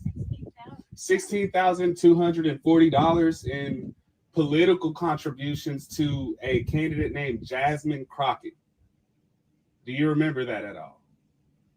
Does your husband remember that at all? I don't know. He's on the road on his way to Colorado. Okay. It says here that he's not employed. Is he employed now? No, we're retired. Okay. I can leave this with you if you want. It's got your information on it. Yeah, you can just leave it on the table. Yes, ma'am. You mind if I take a picture? Go ahead. All right, thank you. Okay, guys, so I just drove by the home of this Randy Best guy. This guy, he's a 73-year-old retiree, unemployed. He and his wife, I guess they just travel around in an RV or something. I don't know. But he's on the road. His wife answered the door. She said that they had no idea what the charges were. And they had no idea that they were charged $16,000 or that they are responsible for $16,000 in political contributions to Jasmine Crockett. Yes, she has them listed as political contributors. Now, mind you, I'm way up here in Plano. I'm in a totally different county. I'm in Collin County right now. The only reason why I'm even able to do this is because I practice law all over North Texas and I drive all over. So I know North Texas very well, Collin County, Dallas County, Tarrant County, Denton County, Grayson County. A lot of shady stuff going on with Jasmine Crockett. And I see why she was doing all this, because she's trying to distract from the corruption. I wonder how deep it goes. I wonder how deep it goes. Damn. One more back, y'all. Yeah, she has them listed as political contributors. Now, mind you, I'm way up here in Plano. I'm in a totally different county. I'm in Collin County right now. The only reason why I'm even able to do this is because I practice law all over North Texas and I drive all over. So I know North Texas very well, Collin County, Dallas County, Tarrant County, Denton County, Grayson County. A lot of shady stuff going on with Jasmine Crockett. And I see why she was doing all this, because she's trying to distract from the corruption.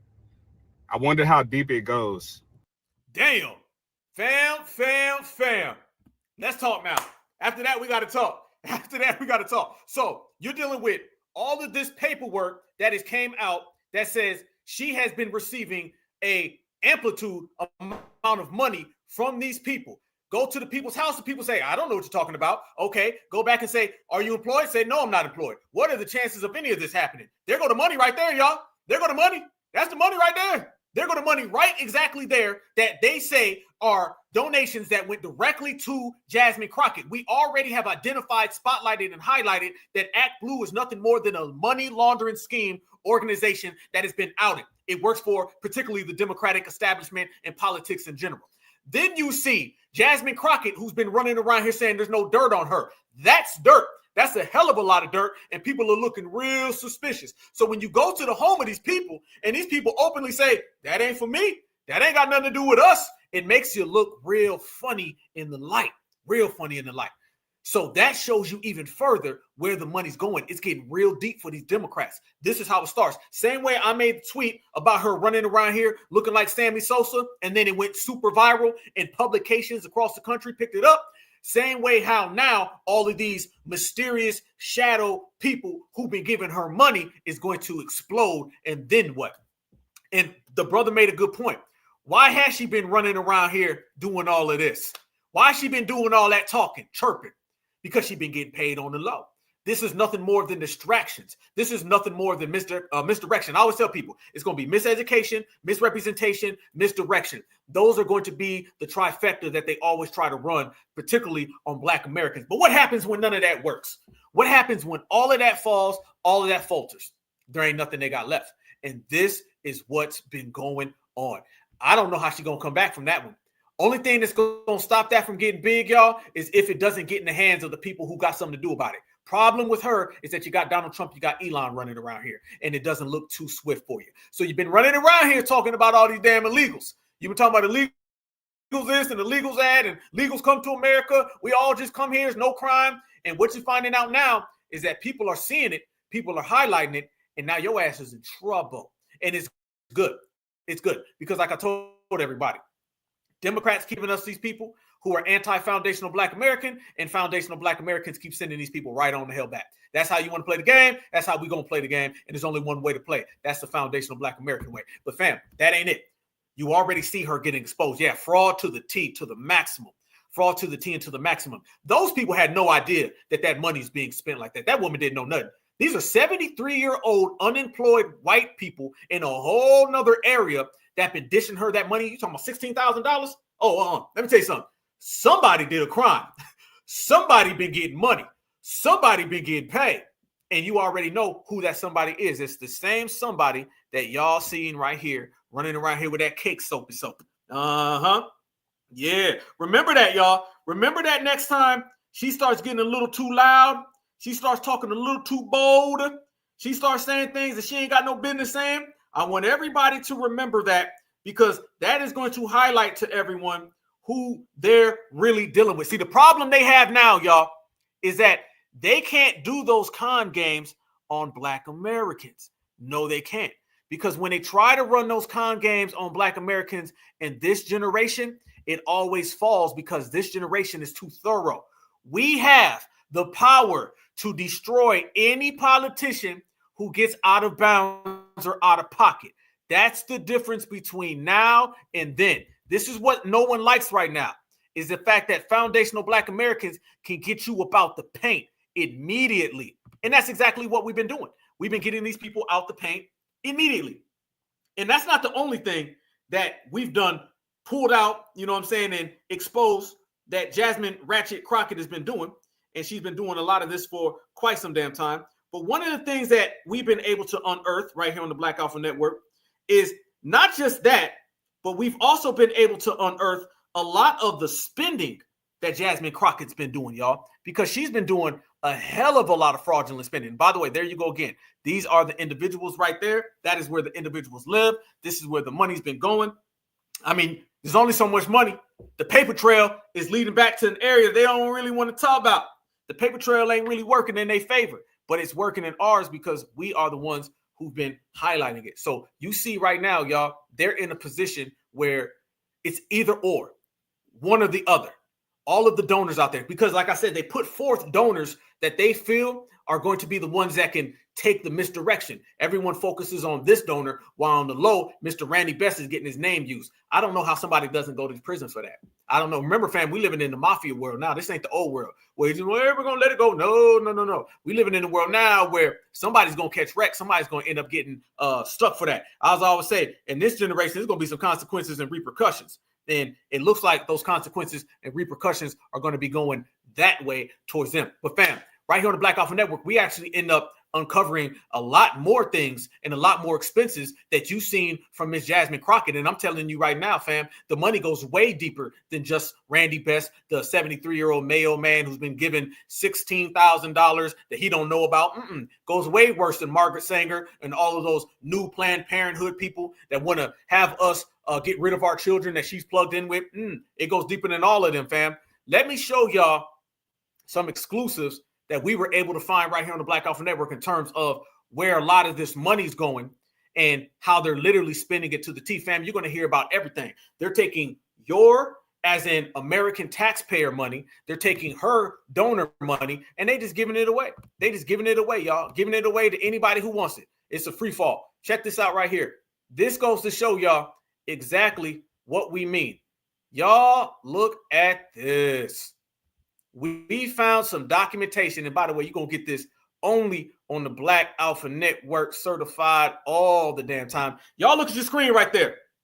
Y'all look at your screen. What you're looking at on your screen right here, family, is Jasmine Crockett and all of the spending that she's been doing. That is all taxpayer money, all right? All taxpayer money. This is what she's been doing. You're starting to see right here, family. Look at this. Look at that. Oh, we here. We thorough. It's Black Alpha Network. Look at that. Jasmine Crockett. There you go. Official expenses of members, others, and travel. Details. August 2024. September. What else you got? Yes. Okay. Room and board. Taxi ride. Private automobiles. Commercial transit. What? Taxpayer money. Whoa. $2,000. $4,000. Mileage. Gas money. Y'all giving it up for her gas money? Really? This is where we are in these streets. Look at this right here, family. DZAM. Jasmine Crockett. Official expenses of members and others, meaning the people who do her wig. I'm not playing it sound funny, but I'm being true. The people who do her wig, the people who do all her little necessities. There it is. There it go. All the details. Citibank. What? Hold on. September 7th, 2024. Airfare. Commercial. Transit. Damn. So you're paying for all of her lodging. You're paying for all her commercial airfare. You paying for her gas money. Damn, folks out here paying for gas money. Damn. You would think with all that $9 million she's worth, she would need taxpayer money for none of this. Automobile lease. So you pay for her rent-a-car. I'll be damned. Look at all of that, family. Even more. All this is Jasmine Crockett. This is all Jasmine Crockett. This is all your monies. The credit union services. More Citibank. More airfare. More transit. All the way through. Yep. Private auto mileage. Damn. Giving up the paper. This is what they're doing with that taxpayer dollar. They're making them hoes holler. This is what they're doing out here. Uh-huh. Yeah, you ain't lying, Gene. Talking about getting flued out. She getting flued out on all of that taxpayer money. There it is. There it go, y'all. Look at all of those expenses. You see it right there. This is somebody who's worth $9 million. So if you're worth $9 million, how come you need all that money from the taxpayers to do all the simplest things? I would think that you'd be able to buy your own plane ticket. And then where you're flying to? Are these political events? Or are you flying to concerts? Are you going to hang out? I don't know. Let me know what's real in the field. Gas money, I figure you'd be able to get your own. Look at that. Right there. Hold up. Wait. Taxi ride. Taxi. Look at this, fam. She's using taxpayer money so she can get a taxi ride. Taxpayer, taxi. Taxi, taxpayer. That's what it is right there. Easy. Family, at this point, checking these politicians ain't a thing to us. So look at all the money, family. You got mysterious shadow money that's being laundered through ActBlue, going to people in the suburbs who are giving her thousands of dollars in their name that nobody's talking about, but being addressed. You got taxi drives. You got transit. You got plane tickets. You got gas money. You got rent-a-cars, all on taxpayer dollars. And she's been running around here doing this, but doing this ain't saving nothing because the receipts you can't run from. It is easy, easy work. Not to mention all the goddamn cake soap. So we spent all of this taxpayer money for these people to fly around, get flued out, just have a hell of a time.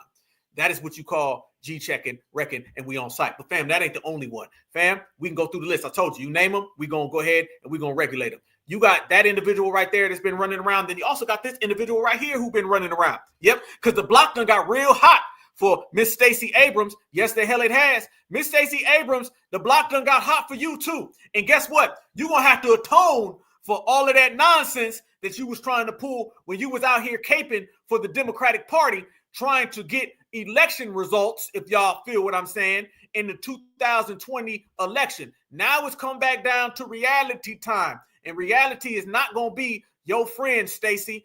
All of y'all, check this out right here. Stacy, it's on you now. It's on you. Watch this. While everyone was focused on the deplorable behavior of the Democratic Party towards Little DJ, rightfully so, most people miss what Trump said in his address to Congress. Trump said that Biden, during his final weeks, funneled $2 billion to Stacy Abrams. The mainstream media did pick it up, although it didn't make headlines. They made statements and said that, there go Trump again, making up things. This is not true. Well, Stacy Abrams came out and said, let me get ahead of this because I know Trump and the Dream Team, they will produce a receipt and they do follow the money. She went and did an interview on MSNBC with Chris Hayes and said, in fact, Trump was telling the truth. Biden did give her $2 billion during his final weeks, but it was for a grant for people that live in a small town in Georgia to replace their appliances with energy efficient appliances. And about 75% of the population benefited from that. Freeze. No. Let me see y'all. Let me explain that. Let me tell y'all what's going on. Okay, fam. Joe Biden gave Stacy Abrams $2 billion for a small rural town in Georgia so people can get appliances, and only 75% of those people got appliances. $2 billion to give appliances to a small rural town that I heard only had 1,500 people? Somebody going to jail. And I don't give a hell. Nope. Send them all to jail. Nope. If you thought that the Jasmine Crockett receipt was bad, if you thought the hot seat she's sitting on was bad, wait until you see Stacy. $2 billion for kitchen appliances. You got to come up with a better lie than that. See, they never thought Donald Trump would be in office again. They never thought Elon Musk would be investigating these people. They thought the coast was clear. Everything was good. This is why Stacy Abrams went to Nigeria. Fam, people think we'd be joking. Everybody thought it was funny. We were sitting here clowning. We were like, man, she over there in Nigeria. Y'all remember? Okay, go back to 2020. Okay, 2020. Didn't they try to give her the Nobel Peace Prize? Okay, that's why I was calling her Mammy Luther King. They try to make Stacey Abrams the next Martin Luther King, y'all. That's what they try to do because the Democrats have been funding her for years. They've been putting all types of money into Stacey Abrams going back to the 90s. Know that. They groom all those HBCCOONs. They groom them. She's one of them. And then they propped her up, in my opinion, to do some real funny style finessing in the 2020 election. And this was her kickback. Her kickback was this money and these organizations. Real mafia stuff, y'all. Real mafia stuff. And now that Donald Trump's back in office, this is what's happening. See, Stacy, she ran over to Nigeria because she was starting to get a little word on the street that Trump was coming back. All right. And we were sitting here saying, Stacy did some dirt. They going to come get you, Stacy. All right. They going to find what you've been doing. We all knew something was up. Now we're finding out what that something was. $2 billion contract to an organization that she's connected with. And this $2 billion contract is going to appliances in rural Georgia in a town that's only got 1,500 people. Oh, somebody going to jail. Somebody going to Gisnell. Look at this, fam. Furthermore, Stacy is out here having fits. But she conveniently withheld from us the exact small town in Georgia that got that money, because I would have been able to research the population of that town, how much those energy efficient appliances run for in Georgia, and how much of that money was dispersed to 75% of the population. Trump was right. They've been taking money and doing what they want to do. And that's why they don't like him, because the buck stops with him. Okay. All right. And the receipts don't stop when it comes to the Black Alpha Network. Check this out, y'all. I got more. We ain't playing. We ain't playing out here in these streets, y'all. Look at this right here. Okay, let me pull this up. Checkmate. Here we go. We got the same receipts that we had on Jasmine. We got the same receipts that we're going to pull out right here on Stacey Abrams. That's all we do over here. Check this out, fam. The Prime Reward. They got the damn number. Prime Award ID. They got the ID for the award. 840960001. Recipient name, Power Forward Communities. Obligations, $2 billion. Outlays, $2 billion. Award description. This agreement provides funding, under the Inflation Reduction Act. Remember, fam, they were running around here trying to champion Joe Biden's economic plan and how great he was doing against inflation, which was terrible. And guess what? $2 billion within those proceeds ended up going to Stacy. Look at that right there. That's the contract. That's the awards. And you see it with your own eyes. The eye in the sky don't lie, y'all. This is the money, and we following the money. Yes, indeed. But we ain't done. Check this out. Furthermore, that right there is the receipts of the award. Okay. We already know that this is Stacey Abrams' company. Yes, we do. But let me show y'all even furthermore what has really been going on. Yep. There you go. Stacey in trouble. You in trouble, Stacey. You should have never did it. You want to dance with the supremacists. All right. Here we go. Look at that. The energy guide, y'all. Check this out right here. Okay. Estimated yearly energy costs. All right. This shows you that 150 estimated yearly electricity use for these particular places, for these particular companies, and where these companies are and where it's located. So all these little rural towns that you keep hearing about, the company in the $2 billion further allowed us to see that it was not even equated. So basically, they're giving way too much money to places in way too many dollar bills to these areas that exceed what these people even need. Meaning, if my town only needs $200 and they give me $5 billion, somebody is full of it.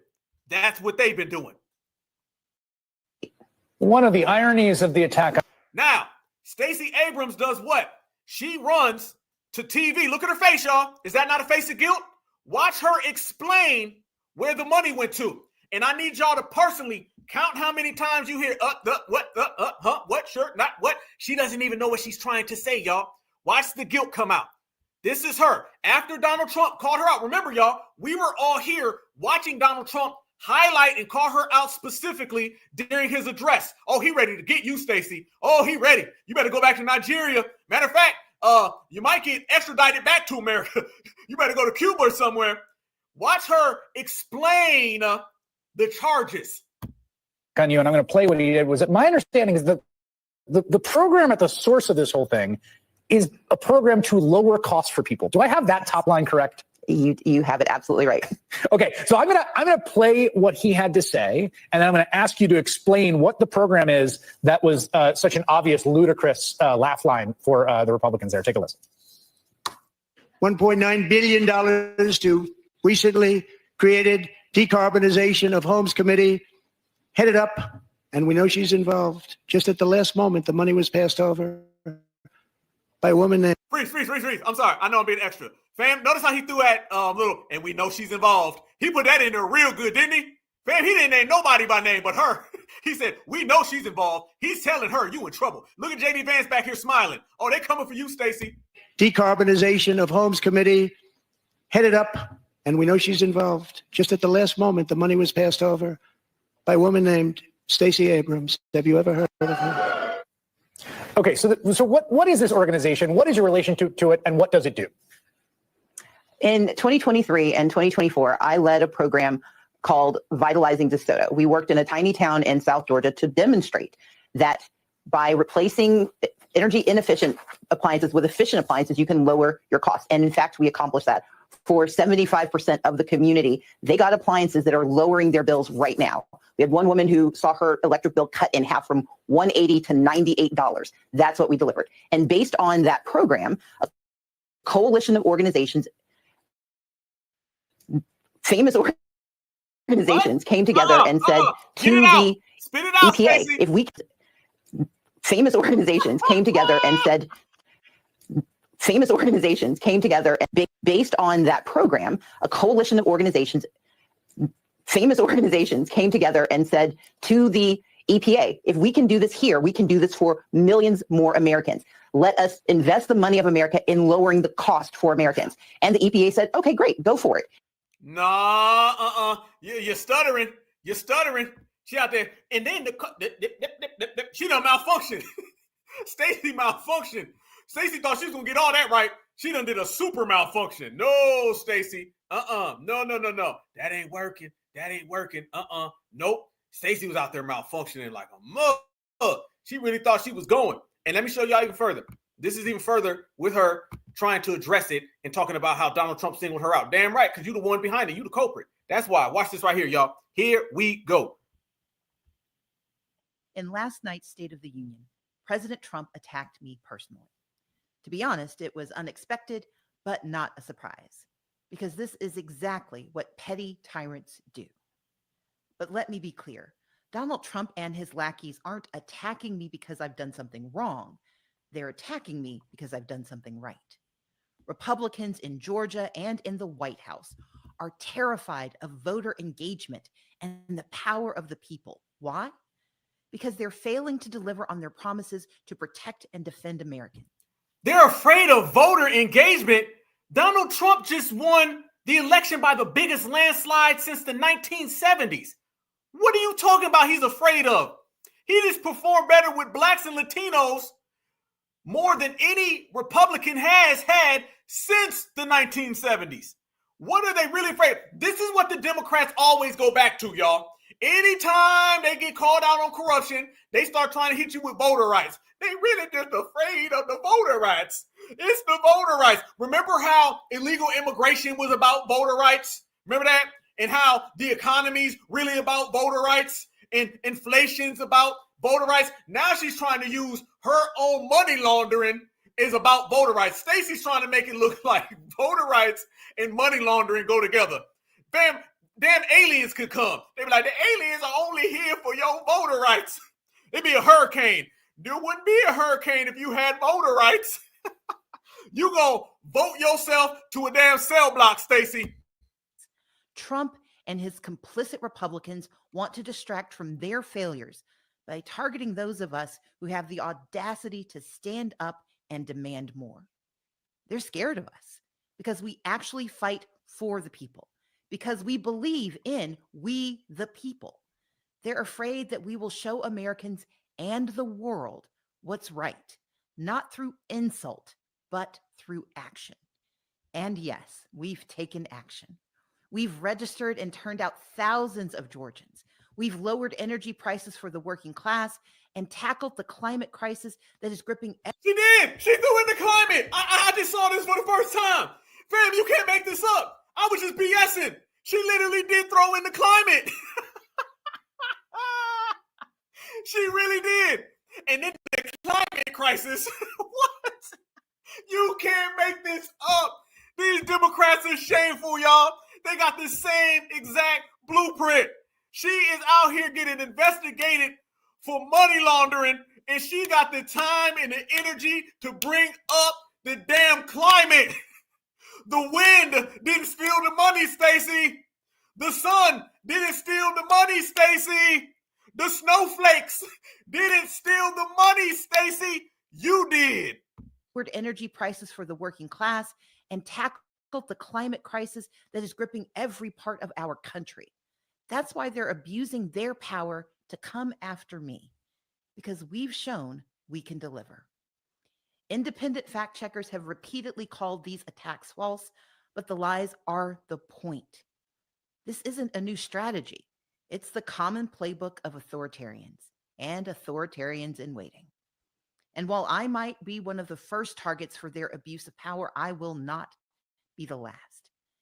That's why we must not back down. Our country, our people, and our future are worth fighting for. And as I've always said, when we fight, we win. So how do we fight back in this moment?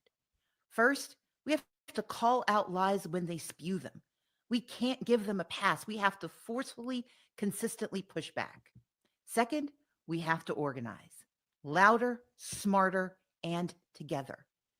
They want us silent. Freeze. Yes, we all want you silent, okay? And you're going to get silenced when you're in a jail cell. Notice what she's doing now. She's trying to basically say, come help us, fam. Every single protest, every single rally, every single march that you see, I don't care if it's illegal aliens, I don't care if it's the Democrats, I don't care if it's the LGBT community. What it's really about is about getting foundational Black Americans to come help them. That's what it really is. They're really just battle cries, all right? They're really just temper tantrums. They're really just people having breakdowns. They really want foundational Black Americans to come save them. These people do not protest to get anything done. They protest for our help. These people don't protest to get mission accomplished. They protest for our help. Every single time you see somebody in the streets, that's what it's about. There's no such thing as a Black and brown coalition. What you do see are brown people who are out in the streets, and when they protest, they're basically saying, FBA, come and save us. Every protest, rally, and march in America is really just a protest, rally, and march to try to get FBA to come save them. They don't ever go against the system. They don't ever stand up for their own rights. It's basically them just holding their hands in the air saying, FBA, come save the day. And that's what she's doing. She's trying to get FBA to come save the day, but FBA says hell to the no. And it's getting real, real funny in them streets. Look at this right here, y'all. As we say, it's getting funny in them streets. Look at this. People, once again, have got wind of that. Stacy, you in trouble. You couldn't even get the words right. You was glitching. You was malfunctioning. Everything. Now people are out here calling out the money. Everybody's calling out. And some of those names and dates that people couldn't really come up with, now people are finding out exactly where, exactly who, exactly why. And it all adds up to Stacy about to go to jail. Long been a top target of Georgia Republicans. Last night, President Donald Trump reminded the nation that she's also a boogie woman for the GOP far beyond Georgia's borders. Just listen to some of the appalling waste. $1.9 billion to recently created decarbonization of homes committee, headed up, and we know she's involved. Just at the last moment, the money was passed over by a woman named Stacy Abrams. Have you ever heard of her? During his address to a joint session of Congress, Trump repeated claims that the Georgia Democrat benefited from a $2 billion grant to combat climate change. The facts tell a very different story. The money went to power forward Communities, a coalition of green groups working to fund energy efficiency projects nationwide. Until December, Abrams was a senior counselor for one of the groups called Rewiring. Watch this very carefully, family. Here we go. He's going to break it down. America, and her spokesman said she was not paid for her work by the federal government. I did not work for the entity that received the grant ultimately. I worked for one of the partner organizations. And the fact that he's using me as one of his examples simply shows that the work we're doing is effective. For much of the last decade, Georgia Republicans have invoked Abrams as a political foil. You know, the picture seen around the world of Stacey Abrams sitting there smiling ear to ear. Even in races that had nothing to do with her. I know that Stacey Abrams never acknowledged that Governor Kemp was governor. Trump and other national Republicans have also obviously seized on that trend, using Abrams as a symbol for everything they oppose on the left, from voting rights expansions to culture war battles. Stacey Abrams has long been a top target of Georgia. Just listen to. Hey guys, did you see where that $2 billion of that money for Stacey Abrams went down in Georgia? Let me show you this. Nah. So Stacey Abrams just came out and said Biden funneled nearly $2 billion for energy efficient appliances in his final weeks. But hold up.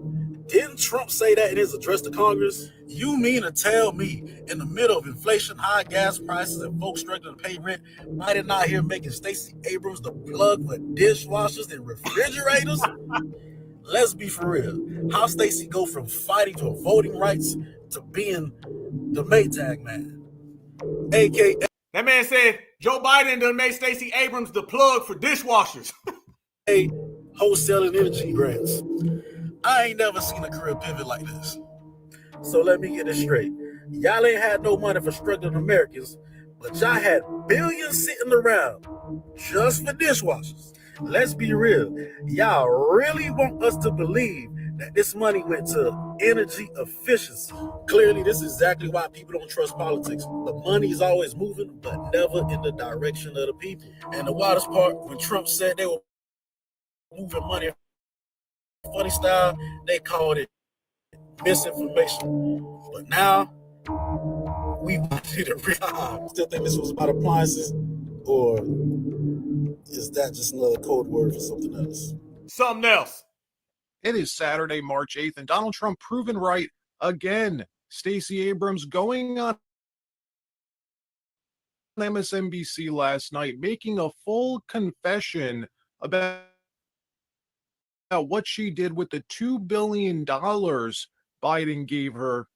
You won't believe this. Also, the Trump administration, the service detail for Elon Musk, that controversy goes way, way deeper. We have the details and what happens to leakers in Trump's new administration. Well, we're going to show you. This is good, and more stories as well from around because it really helps our updates. Stacey Abrams confirming last night on MSNBC's Chris Hayes show that Trump was right, that she was of the Biden administration. This was something that President Trump highlighted during his State of the Union speech last Tuesday, which the media claimed he was lying about. Check this out. Here was what Trump said on Tuesday. Then we're going to play you Stacey Abrams' admission last night. Watch.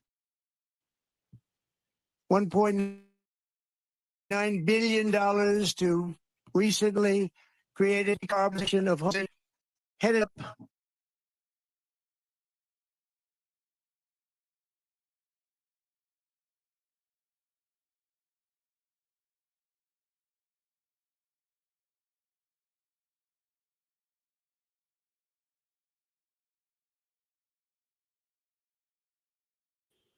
There they go. What's it going to be, Stacey? Don't look too damn good for you. Don't look too good at all. Look real bad and real funny in the light. And that's exactly what it is, fam. Real funny in the light. Absolutely. So, fam, the more they try to push this off on everything other than what it really is, the more they try to push this off on everything other than reality, the more that we have gotten on code and we've exposed it. Stacey ain't got nowhere to go. Stacey is stuck. Stacy's done for. When you look at Stacy, you see somebody who knows it's a wrap. You see somebody who knows it's over. And y'all got to remember, y'all, Stacy Abrams was the main one out here trying to blame black men for the election. Y'all remember this right here? Y'all tell me if y'all remember this. Stacey Abrams was running around here and she was trying to blame black men for the Democrats losing. Now, so when she walks around and she starts talking about all these things and how everything's going to coincide and work out for the better, look at this. Remember this, y'all. Look at this. This is what Stacey was trying to push. Stacey was the main one out here saying that black men need to vote. And if black men don't vote, it's black men's problem. Yep, that's what Stacey was saying. People got some real receipts on you, Stacey. Real receipts. This is the one that they was trying to give the Nobel Peace Prize to a few years ago. Stacey Abrams. This weekend. Right here. She interviewed him here that Kamala Harris is doing very well with black men. Black men are the second strongest cohort of Democratic voters. What we're seeing, though, is that she is showing them due respect by actually speaking to their issues. And those issues differ from other cohorts. I'm not quite certain why there is this panic about black men voting. They vote. In fact, they vote more than their counterparts in any other community for Democrats. However, we do have to acknowledge that there is sexism, there is racism, there are challenges in our electorate, and that's why it's so important. We do have to acknowledge that there is sexism, there is racism, there are challenges in our electorate, and that's why it's so important that Kamala Harris is going everywhere and talking to everyone. There you go. So Stacey tried to pull the same exact thing. Remember, that's what Stacey was trying to push. So no capes for Stacey. So you see the money there. Damn. So the Jasmine Crockett receipts were terrible. Then you see these same receipts with Stacey. I mean, it's terrible on both sides of the fence. I don't know how they recover from either one of them. It looks like it's going to be some rough times. What they say, she got some difficult days ahead. Some real difficult days ahead for Stacey. So there you go. That's Miss Stacey Abrams right there. Ain't looking too good for you. But you've been running around here on that type of time. And I want everybody to notice this, though. As we've been saying, as we've been calling it out, we've been very, very true with it. Stacey Abrams is somebody that the Dems have been pushing on Black Americans for the longest amount of time. Yeah, they've been trying to give us Stacey Abrams for the longest amount. They try to make Stacey Abrams, as we all said, y'all, this was Mammy Luther King. They were trying to make it look like Stacey Abrams was going to say today. Be honest with you, before it was Kamala, they wanted Stacey Abrams. That's really who they wanted. Yeah. And they tried to make her run for office. Nobody even knows. Stacey Abrams ain't never won no office. Stacey Abrams ain't ever done nothing. She's no politician. No, she's lost every time she's tried to have some type of political affair. But y'all look at this right here, what I'm about to show y'all. This goes to show you what we have been talking about for the last few weeks. When you start looking at the Democrats, y'all look at Miss Stacey Abrams way back in the day. And I want y'all to see right there that Spelman College in the back. Oh, they've been grooming Stacey Abrams for the longest amount of time.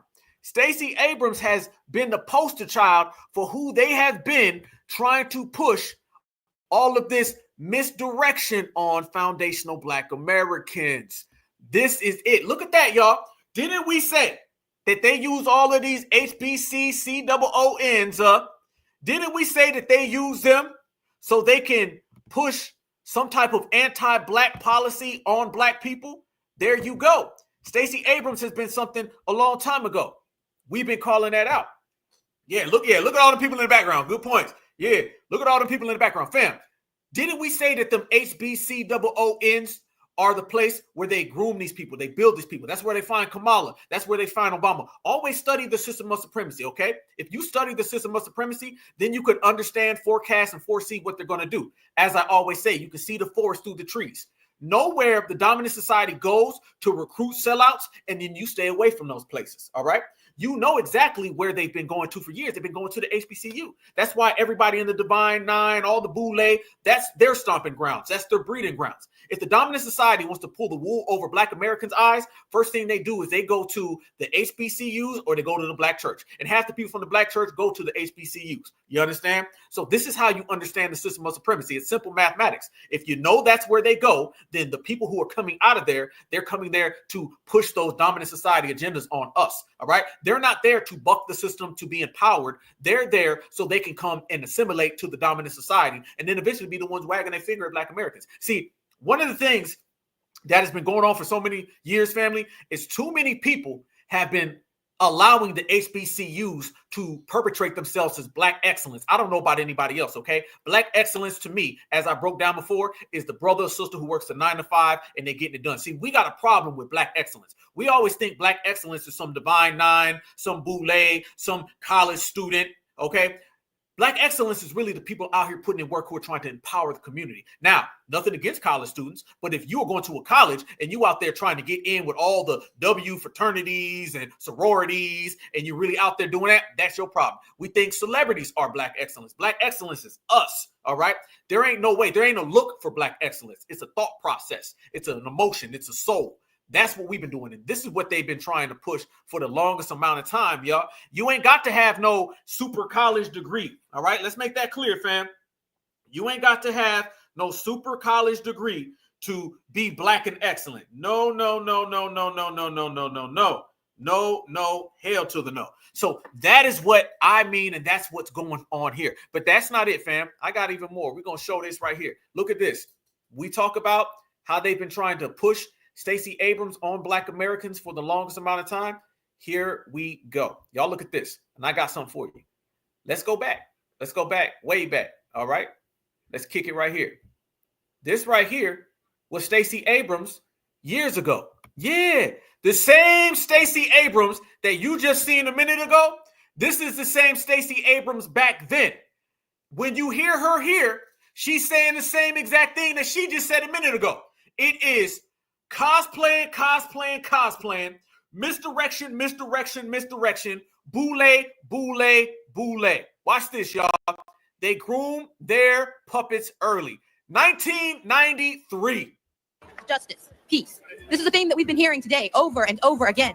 This is a theme that came out in 1963 when A. Philip Randolph, a trade unionist, came forth to call for a march on Washington, asking for an end to Jim Crow laws, equal access to public education, and civil rights legislation that would change the face of a nation. Today we come before you, walking on the road to jobs, the road to peace, the road to justice, paved with the blood, the sweat, the tears of labor movement people from around the nation. And today, I come to you as a young person, as a young woman, as a young Black woman, to ask you to use us, use the young people of the United States of America to pave a road that will last forever, pave a road that will let us become the foot soldiers, let us not have to do this again for our children. We ask you to let us come forth with you, not behind you, not in front of you, but together on that road to jobs, justice, and peace. Justice, peace. This is a theme that we've been hearing today over and over again.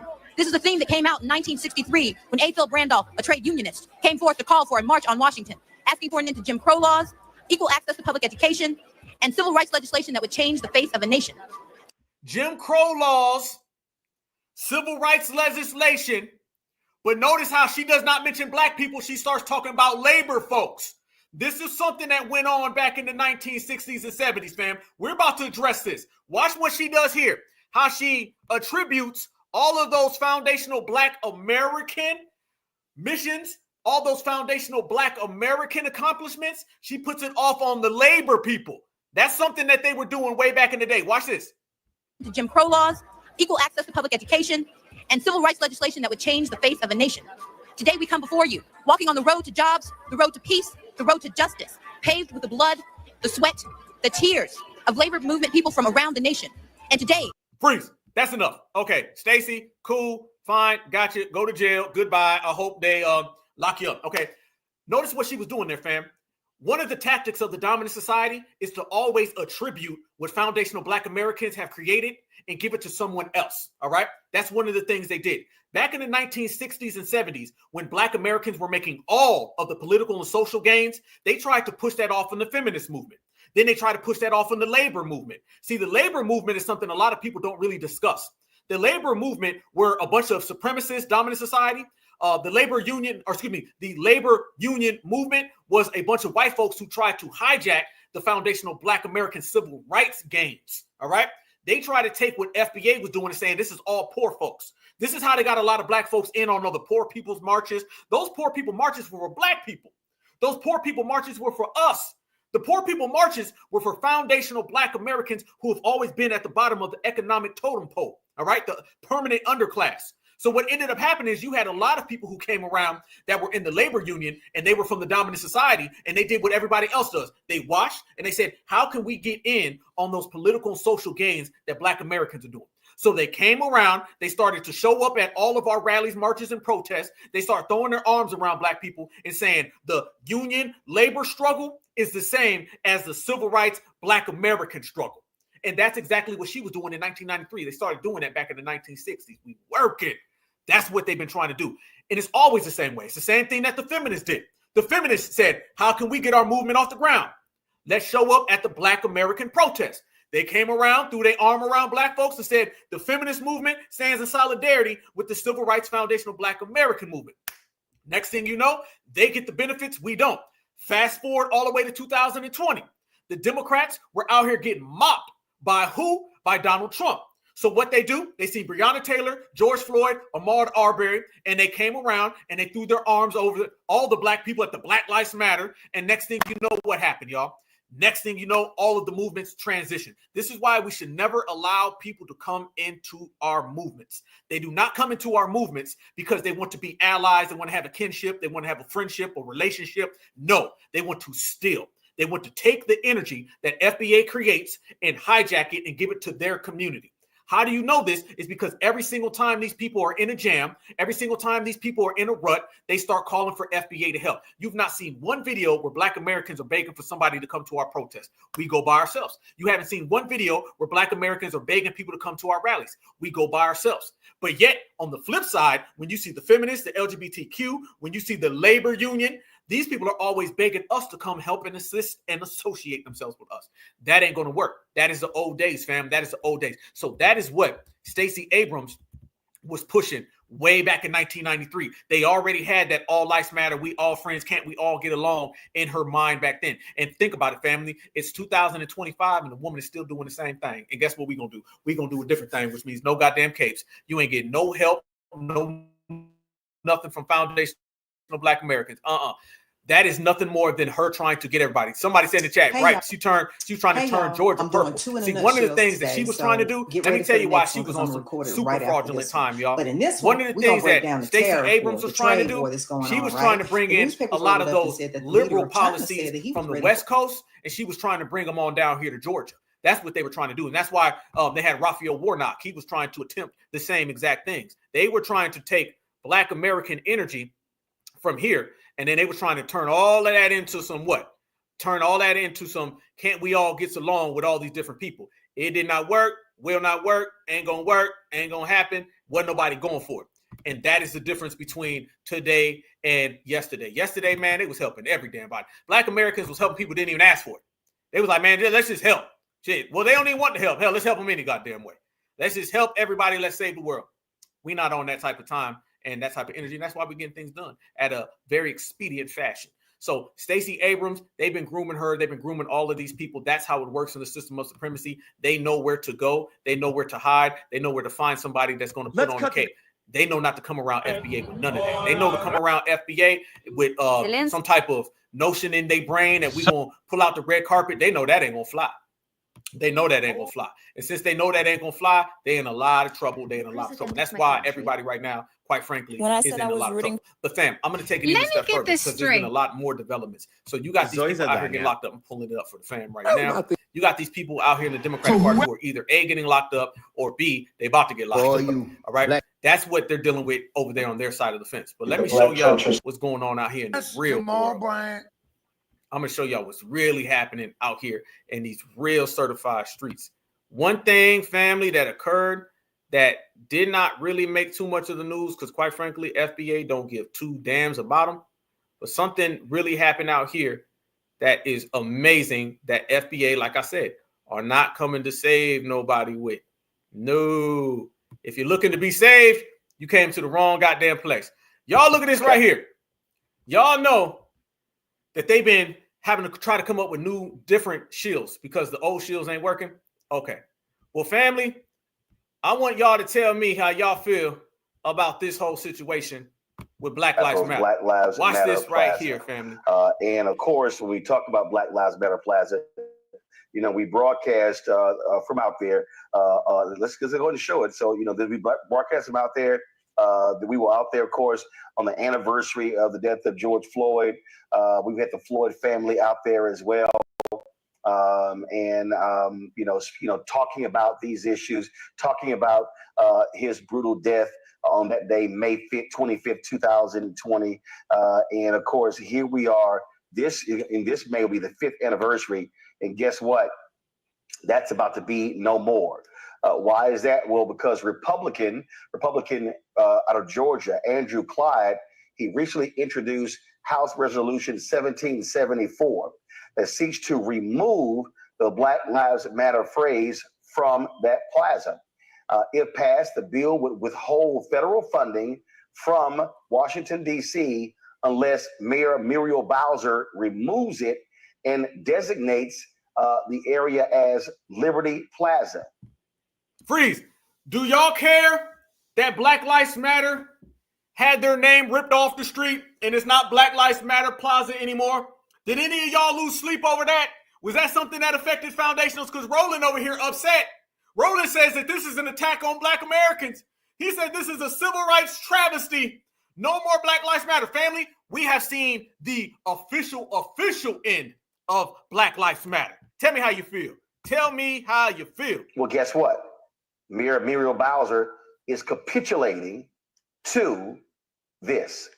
Quote, we have long considered Black Lives Matter Plaza's evolution, and the plaza will be a part of DC's 250 mural project, where we will invite students and artists to create new murals across all 8 wards. The mural inspired millions and helped our city through a very painful period, reflecting on how the Black Lives Matter mural became a symbol during the protests against police brutality in 2020. But now we can't afford to be distracted by meaningless congressional interference.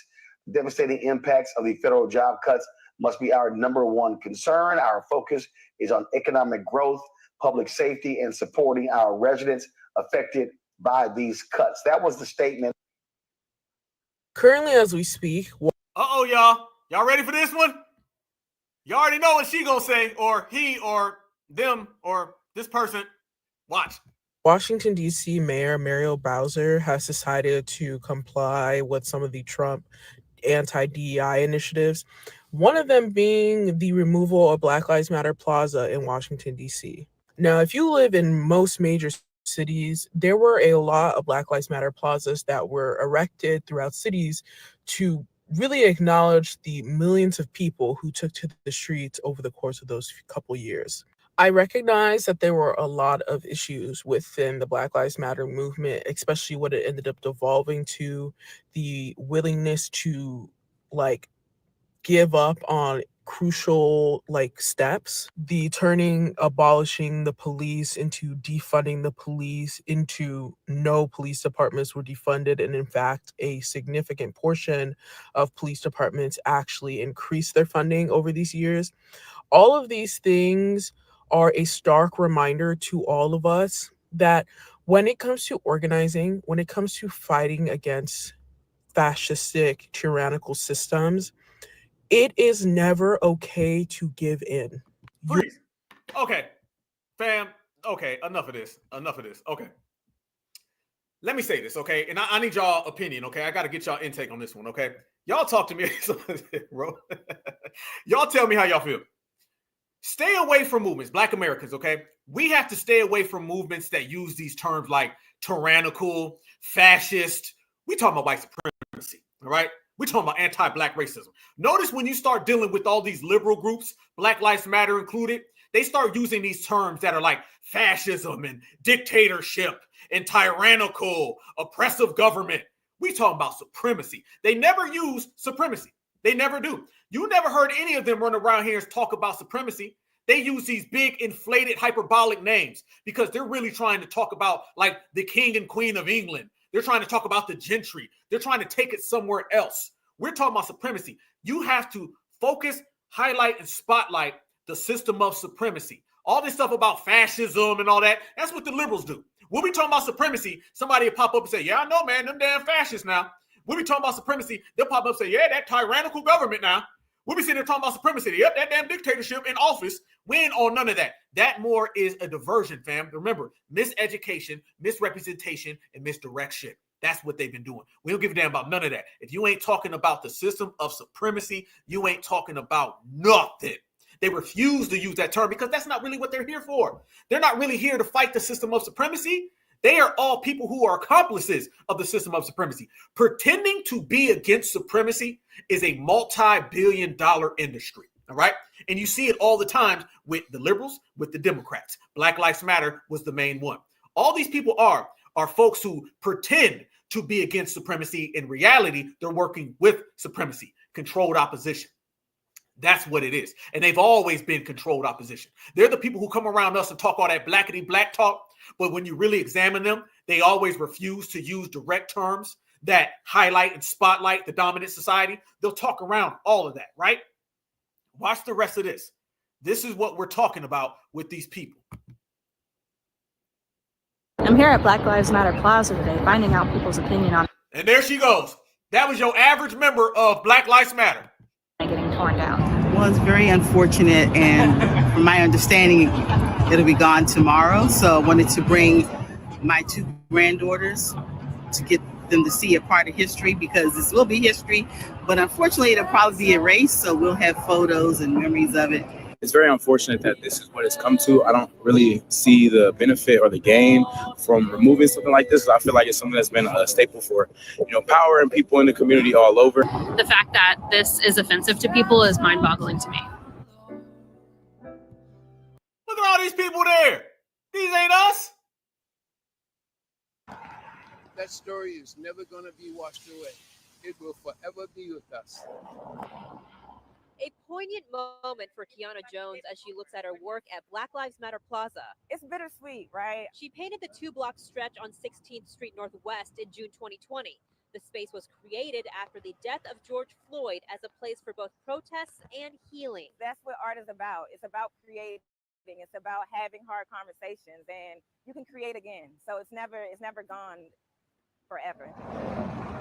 In a statement on Tuesday, D.C. Mayor Muriel Bowser said the district will paint over the mural that stands 1 block from the White House. Today, she explained why. We have bigger fish to fry than fights over what has been very important to us and to their history, and especially in our ability to keep our city safe during that time. That mural played a very important part. Kiana, who is a Southeast DC native, understands the mayor's decision. People have been losing jobs. There have been budget cuts. There's been a lot that's been going on. No, is that people ain't rocking with Black Lives Matter because we exposed and ran them out the paint. That's why. This is no longer Washington, D.C. to remove. Look at all these W's, y'all. Didn't we just say the labor union showed up at the civil rights protest? The feminist movement showed up at the civil rights protest. Antifa showed up at the Black Lives Matter protest. There you go. Black Lives Matter painting from street. This is actively happening. It is Monday, March 10th, 2025. Do not take the bait. That's all this is bait. We need to adopt the theory of let them when they do this petty nonsense. Yes, it is disgusting and horrible and awful and sends a message of we don't care and we're erasing you, but we cannot take the bait because it's what. She said erasing you. I bet she won't talk about the erasure when it came to all the illegal immigrants in the Black community. That's what I'm saying, y'all. They always dance around what really needs to be said. They always maneuver around the truth. They know how to talk all that ally talk, all that buddy talk without really getting anything done. That's exactly what's happening. This type of individual right here was the main reason why the Breonna Taylor protest got hijacked, why Ahmaud Arbery's protest got hijacked, and why George Floyd's protest got hijacked. These are the people. Black Lives Matter was just as much as a creation from the W liberal as it was from anybody else, because the W liberal found every single person out there that was going to push their agenda. What they want. Please, I beg you, stay inside. This administration knows and remembers the BLM protests, the ones that were ignited by the murder of George Floyd.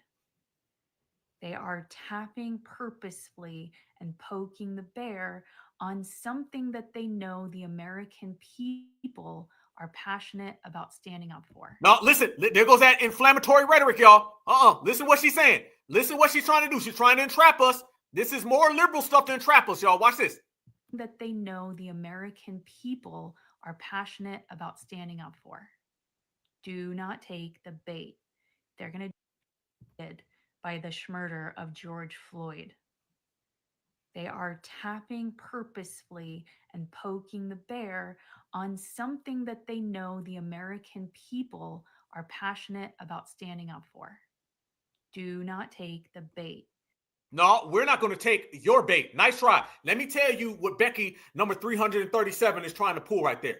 That's that inflammatory rhetoric. You got to understand, every single time one of these people come to our marches, they always use inflammatory rhetoric, all right? So they can entrap you. So you can go and crash out for them, and then they can go back to the suburbs, all right? That's what she's doing. It's the same thing they did in 2020. Don't let her sit there and say, ooh, now they poking the bear because black folk going to get mad. They're going to start protesting again. What she's really trying to do is reverse psychology. She's trying to convince you to get upset with them removing the Black Lives Matter tag so you can go back out in the streets. Then they can come back to your protest. Then they can hijack it. Next thing you know, they can push liberal laws. They have a problem right now because they understand all of those liberal laws aren't going anywhere. Nobody's moving an inch for what the liberals want. Remember, every single social movement in America is basically FBA standing on business or everybody else trying to beg FBA to come help them. They know that we're not putting on the case to come help them right now. So they're going to try to come up with all these backdoor avenues to try to get FBA involved. That's what they're doing. Be very cautious of these liberals who pop up and they start trying to talk about Black Lives Matter. Black people in America really don't give a damn. I didn't see not one black person in America crying or upset that that Black Lives Matter tag was ripped up. I see more people from the dominant society. Why? It's because more people from the dominant society need Black Lives Matter than any black person does, all right? And the black people who love Black Lives Matter, they working with the dominant society any goddamn way. No certified grassroots foundational black American give a damn about that. Matter of fact, I would have went down there and helped them get it off. I'd have went down there, give me a goddamn pile driver, and I would have go ahead and ripped it up, and I'd have did it for free. The sooner they're going and out the paint, the better. And we're the ones who ran them out the paint. So you got to be very cautious, y'all. This is what they do. Remember that little protest at Target a couple weeks ago when you had that John Schwartz guy running around here and he was using inflammatory rhetoric? That's what happens. The liberal is always trying to investigate foundational black American problems. And then after he investigates what our problems are, he instigates our problems. Remember that. They always investigate the problem and then they instigate the problem. That's what they do.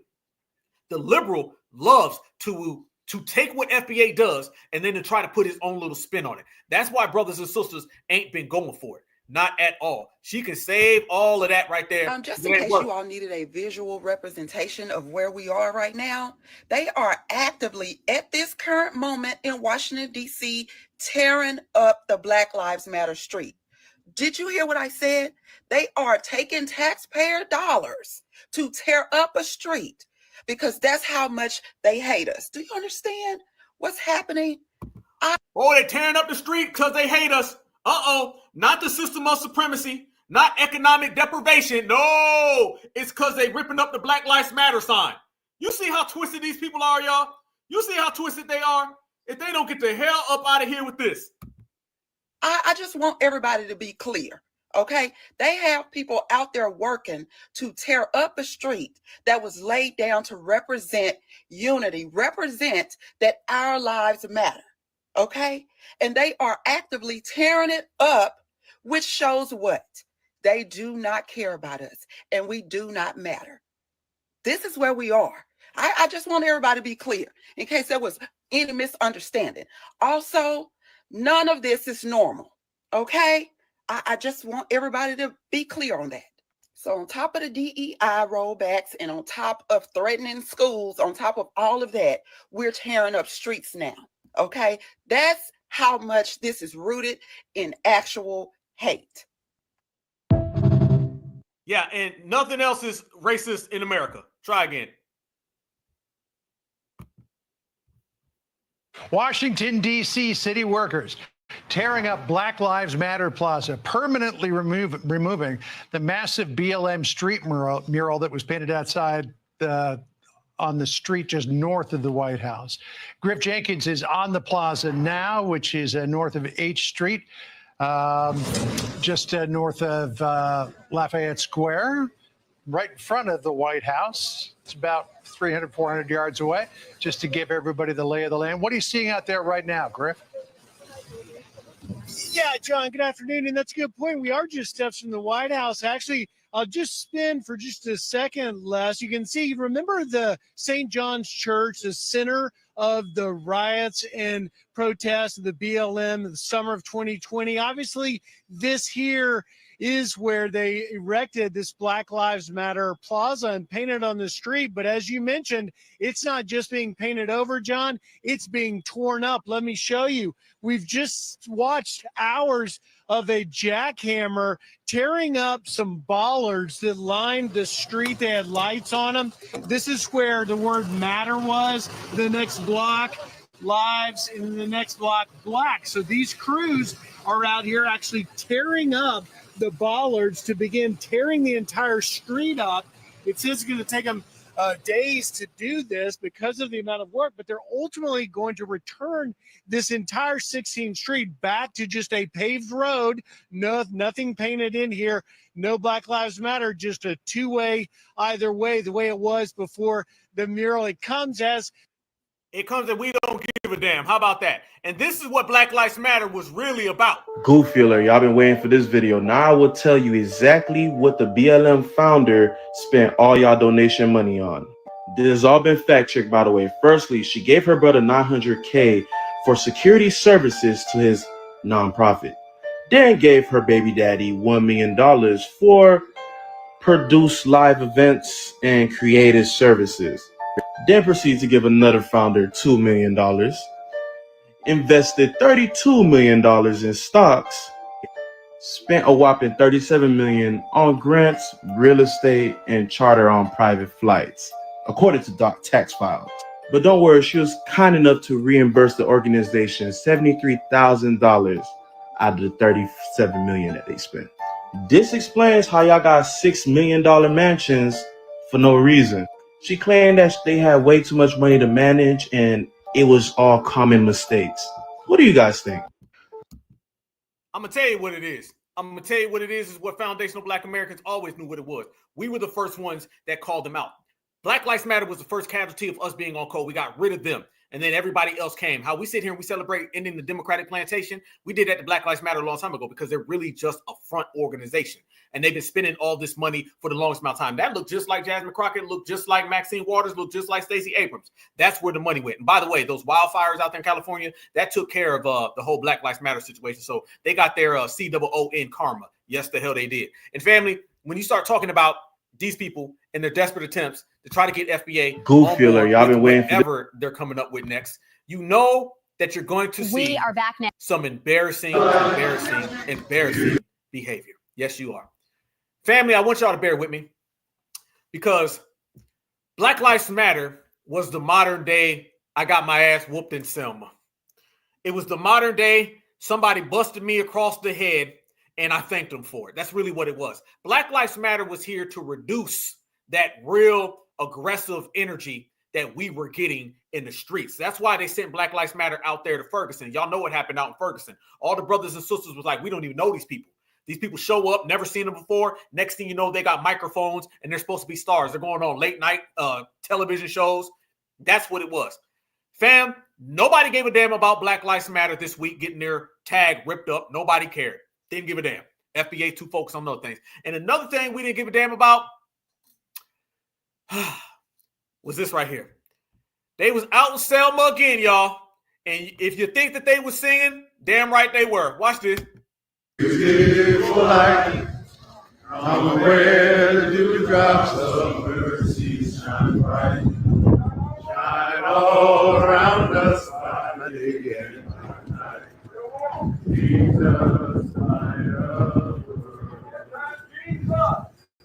Jesus, light of the world. Beautiful light, I'm aware the dewdrops of mercy shine bright. Shine all around us. Much respect to the elders, but family, is this English? Much respect. I'm trying to be the most respectful brother. Y'all know I'm a respectful gentleman, but damn, is this English, y'all? Night came on sight. I can't walk, barely talk. What the hell? Get over Selma, please.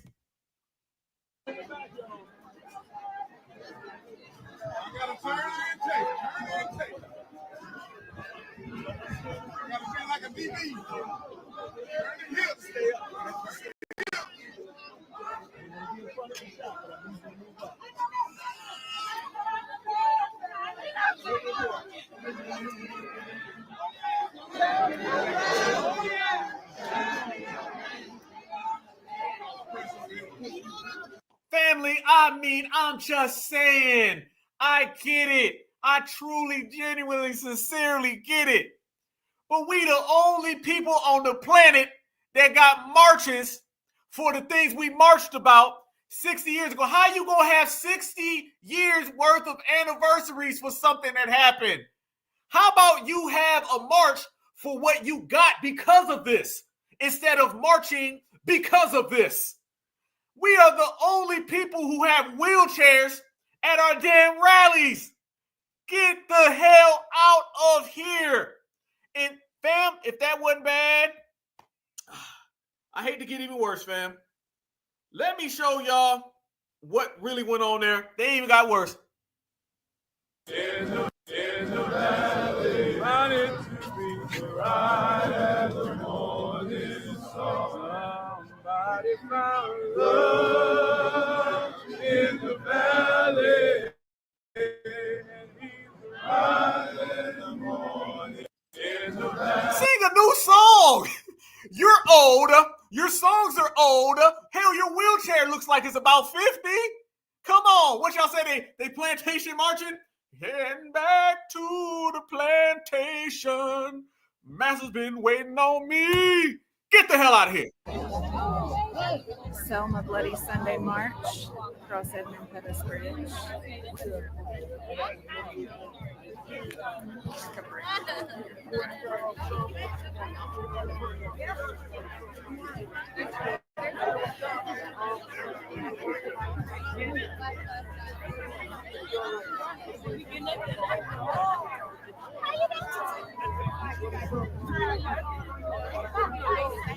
Such a phenomenal thing to do.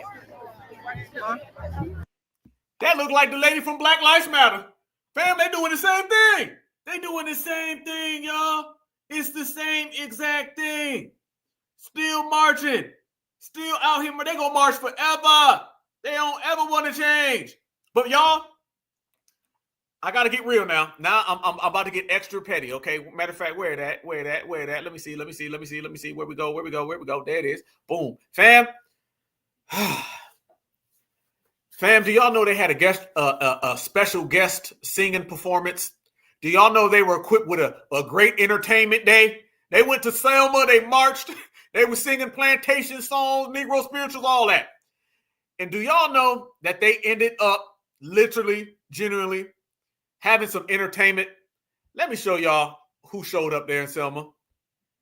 This is for y'all.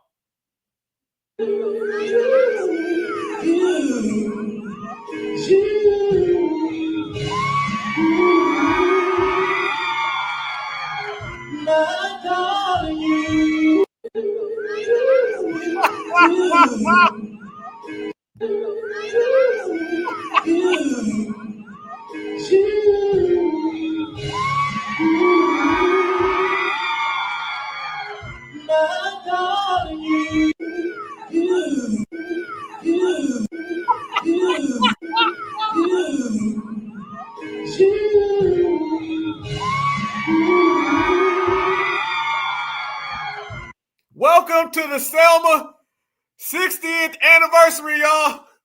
They got that dude from that show, The Voice. This was the entertainment. They went full rainbow. This is the Selma rainbow. They done had a whole Selma rainbow out there, y'all. Yes, the hell they did. You know, it is not some Democratic sponsored nonsense unless they threw that in there. And that's exactly what they did. They had a whole march, a whole mission, and that's what they ended up with, y'all. That right there. A whole ensemble. And they was proud of it. They was ultra proud.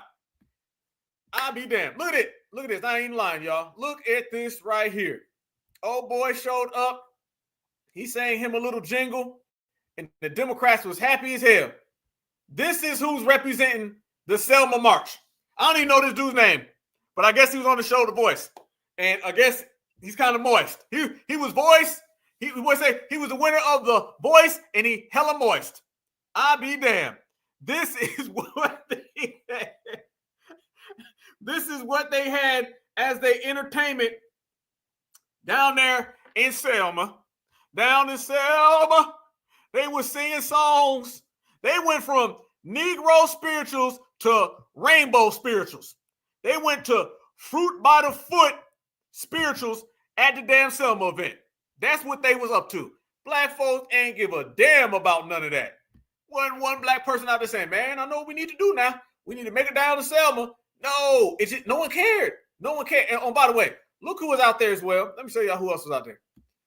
There you go. You ain't seen Maxine Waters in a minute, huh? She showed up for that. Al Sharpton. Please just put Jesse. Can y'all put Jesse Jackson back in the house, y'all? Put Jesse Jackson away. Why? The Democrats stay trying to roll out some old person. They rolled out Joe Biden. Jimmy Carter had like 2 days left. They was out there trying to tell us he voted. Get these people out of here. Don't nobody want to see none of that. And then Hakeem Jeffries, this dude ain't even an American. This dude ain't of the lineage. His people was somewhere in the damn the Caribbean when this was happening. Get out of here. But that's what the Democrats do. Oh, no, nope, fam. They got extra moistified. Oh, they was out there moistening it up. Democrats was out there moistening it up down there in Selma. That stuff done turned into the whole Selma. It was the Starburst Selma. That's what that was, y'all. It was the Starburst Selma. Watch this. They was out there performing in front of 6 fans. I ain't lying.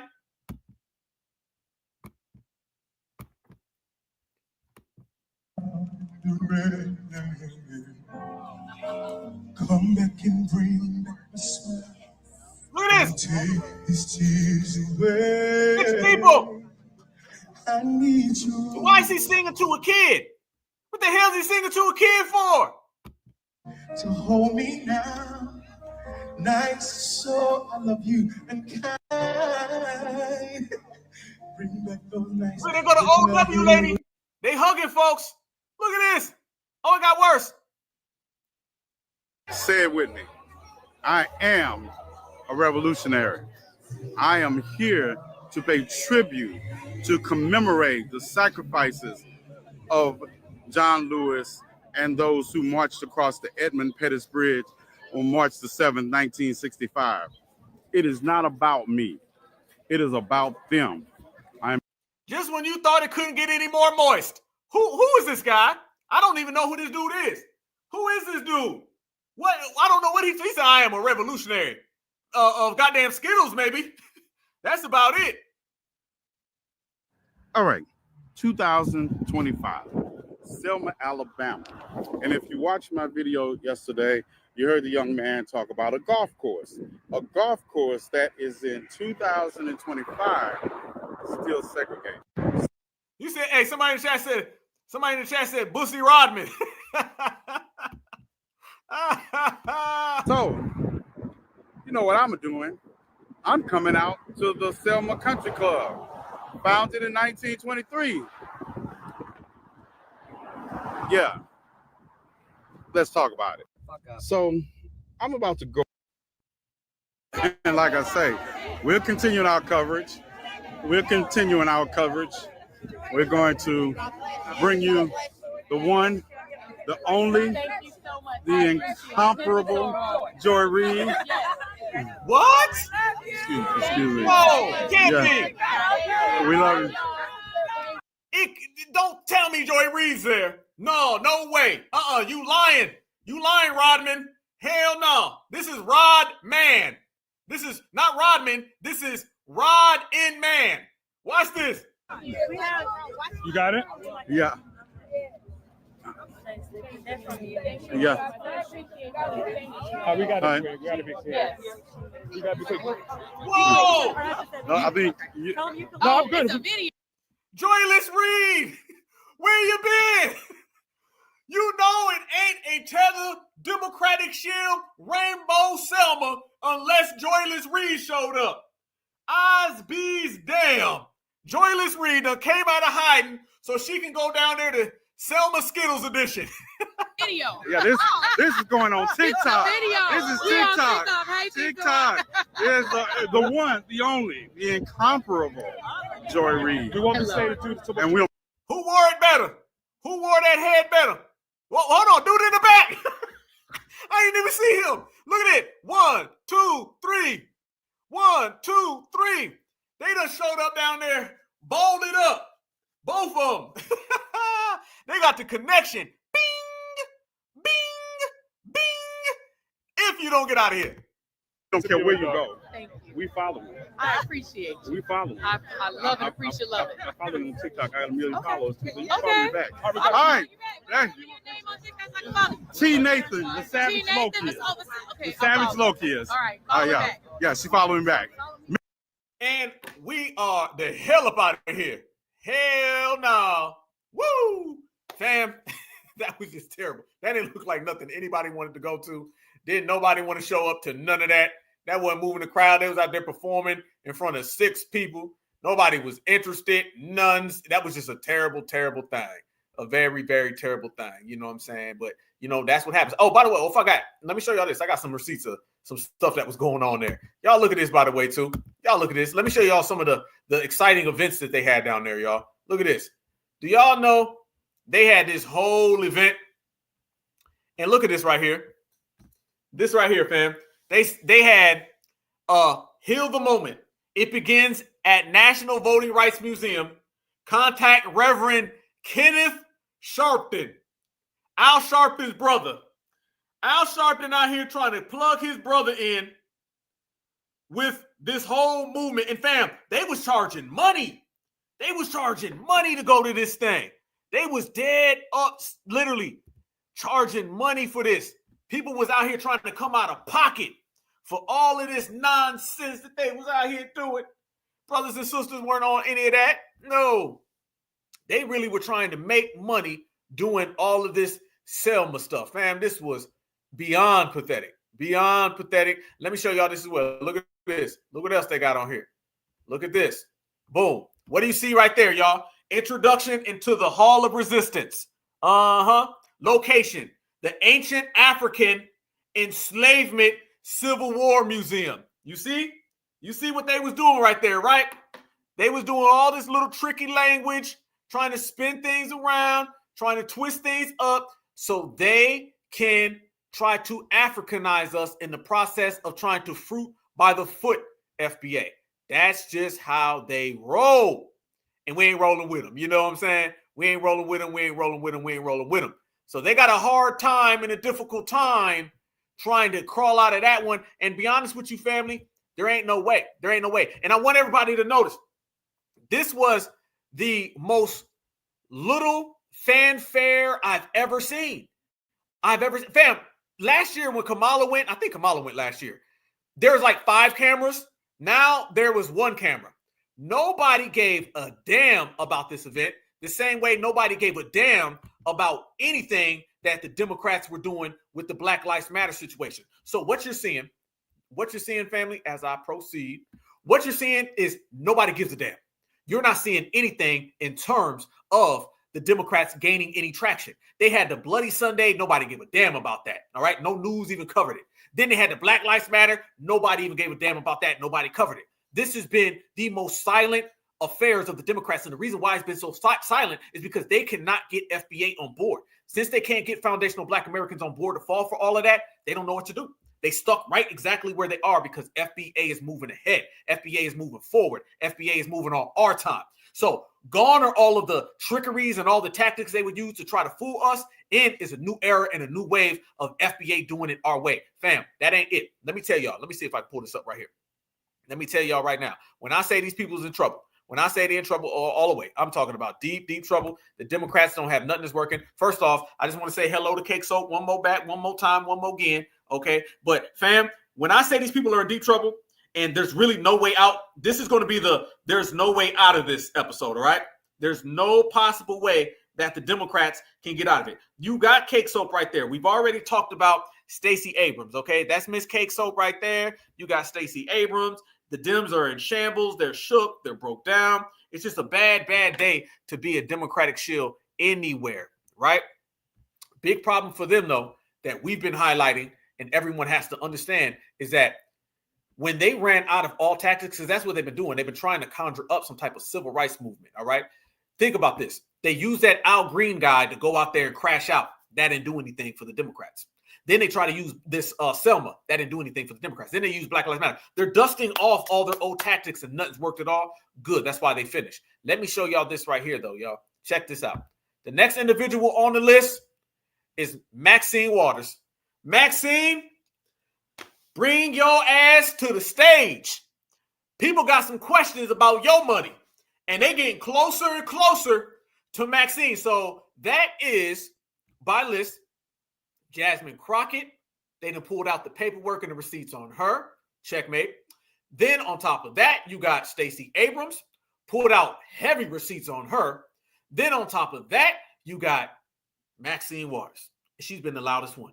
And they coming for her. Oh, it's over. Oh, you in trouble. Maxine, you about to go down a place that you don't ever want to go. Let me show y'all some of the receipts that they have on Maxine Waters. Now, y'all know the Black Alpha Network, we are exquisite. And we drop receipts that you'll only find right here in the new black media, in the whole damn world, all media, exclusive. Y'all look at how these people are coming after Maxine Waters. Maxine, I'm telling you right now, you are going to deal with a whole lot of investigation. I'll say it better. Maxine, I bet she wish it was all a dream, but it ain't. Y'all watch this. Maxine Waters used campaign funds to pay her daughter big bucks during the 2022 election cycle. Money that came from so-called slate mailings. Basically, it's a pamphlet from the Waters campaign that features other down-ballot candidates. They do it in California, not really in the rest of the country, if you don't know what that is. She paid her daughter exactly $192,000, over $300, during the 2022 election cycle. And then she's received in total since 2004, $1.2 million. California Representative Maxine Waters at the TV1 Urban One Honors looking very rich. Black girl election. Maxine Waters did what? Got caught funneling $1 million in regulated funds to her daughter? And this is the same lady that said all of our privacy is being taken up by Donald Trump and Elon Musk, and ain't no telling what they may have on us. Remember what the Democrats were stressing long ago. Is above the law. Nobody is above the law. No one is above the law. No one is above the law. No one is above the law. No one is above the law. And Numbers 32:23 says, if you don't want to repent, be sure your sin's going to find you out. And this is exactly what happened. But all I want to know is nobody above the law just for American citizens? Or is it for Maxine Waters and the Democratic Party? The Democratic Party is done. I used to be a Democrat until I opened my eyes. They have been playing us all this time. Maxine Waters, you up there talking all that shit, but it's just been found out that you've been funneling money to your daughter, over $1 million. That's why the Democrats is talking all this shit and up in arms, because they all about to be exposed. In 30 years, she's only passed 3 bills. 3 bills. Can you believe that? She makes 10 times more money than the average person in our district. She lives outside the district in a $4.5 million mansion. That is a big concern to me, and that's a big concern to the constituents in our community. She only serves herself and her interest, not the interests of our communities. She doesn't care. She's literally she's a person that just cares about herself and her interests and her family. I mean, she is selling everybody out in our community, yet she does not give a damn about the people in our district. She only gives a damn about herself. She only gives a damn about hiring family members. She only gives a damn about employing family. I mean, her daughter, Karen, made over $1 million in campaigns, yet the people in our district are struggling. We need her out of our community. Maxine Waters, let's get into it. She is notoriously one of the loudest people against DOGE. So I did some digging, and let me tell you what I dug up. She has an estimated net worth of $10 million. She has a $4 million mansion in Los Angeles, a $2 million home in Santa Monica, a $500,000 house in Palm Springs, a $300,000 house in Los Angeles, and several apartment buildings equaling up to $1 million. They use all of these things as real estate assets, her and her husband, which is great. That's how they get most of their money. But you may be asking why this is important. If that is truly her net worth, why was she caught funneling $1 million to her daughter from her campaign money? $989,000, and who else knows what, to her daughter from her campaign funds. So I guess the real question here is the reason Maxine Waters so loud about DOGE because there's other things that she doesn't want found out. Swear to God, Maxine Waters, you want to know what you can do? You can go and f*** yourself. You can go and fuck yourself. $192,000 of our money to your child, your daughter, your adult child, daughter. Oh, dude, you guys, it just keeps getting better and better and better. Elon Musk doesn't need to be in our system. He doesn't need to be in our Sherlock, because now we know the person that speaks the loudest has the most shit to hide. I swear to God, you guys are all pimps and gangsters, and I don't trust not one damn none of you. $192,000. Here I am pissed off that I barely put $20 in my Honda, and you're fucking giving $192,000 to your kid of our money. Maxine Waters used campaign. I'll be damned. Look like Becky number 57 is pissed off. They all mad. See, all right. I mean, they coming down. Good point in the chat. Y'all notice that it's always the black-faced Democrats who are the ones under the microscope? All these receipts are getting pulled out, and it's always them. Chuck Schumer is hiding. You don't see Chuck Schumer. Where is Elizabeth Warren? All of the Democrats were out singing, and they were the ones trying to talk about stopping Elon, but it's all the black ones that you see receipts every day. You see Stacy Abrams. You see Maxine Waters. You see Jasmine Crockett. I ain't seen Elizabeth Warren yet. Where's Elizabeth Warren? You ain't seen her because they're using them as human shields. But I don't have any problem with it because that, as a Democratic shield, is your job. Your job is to be a human shield for all the W's. You're a human shield for them politically, emotionally, spiritually, physically. That's what it is. I have no problem that you decided you wanted to jump in front of all of the W's, and now all them W's are letting you crash all the way out. It is what it is, homie. It is what it is. And this is what we mean about the Democratic shields. They always use this black-defied language to perpetrate and to pretend that they're actually against the system of supremacy. But in reality, they're just accomplices for the system of supremacy. They're lapdogs. They're puppets. They'll talk all this stuff about bucking the system, fighting back, but they only mean that in the guise of loyalty and working for their party. They don't mean that in terms of going against the actual structure of oppression. They just mean going after Donald Trump. That's all it is. And if they can't put all of that off on Donald Trump or the conservatives, then they have no interest. So that's why they are in the situation that they're in. See, they all signed their COON contract. And the COON contract has one rule. That rule is that you are to do as the Democrats tell you to do. That is that you are supposed to take all policies that are toxic against Black Americans and sell it to Black Americans like it's a good thing. And when none of that works, you violated your contract. You failed your contract, and they're not going to give you a buyout. No, they're going to give you a crash out. And that's why all of them are crashing out right now, because every single one of them has violated their COON contract. And I don't give a damn. And fam, they seen her to the point now they're running up on Maxine Waters. Look at this. Look at this, y'all. They running up on Maxine. Yes, the hell they are. It was all a dream for Maxine, but not anymore. Look at this. Did they run up on Maxine Waters in public, y'all? And people want to know. Nobody's running up on Elizabeth Warren like this. It's real funny style, but it shows you. Y'all signed up for this work. Maxine, you funneled over $1 million in campaign funds to your daughter. Is that why you're worried about DOGE? Get your ass away, young man.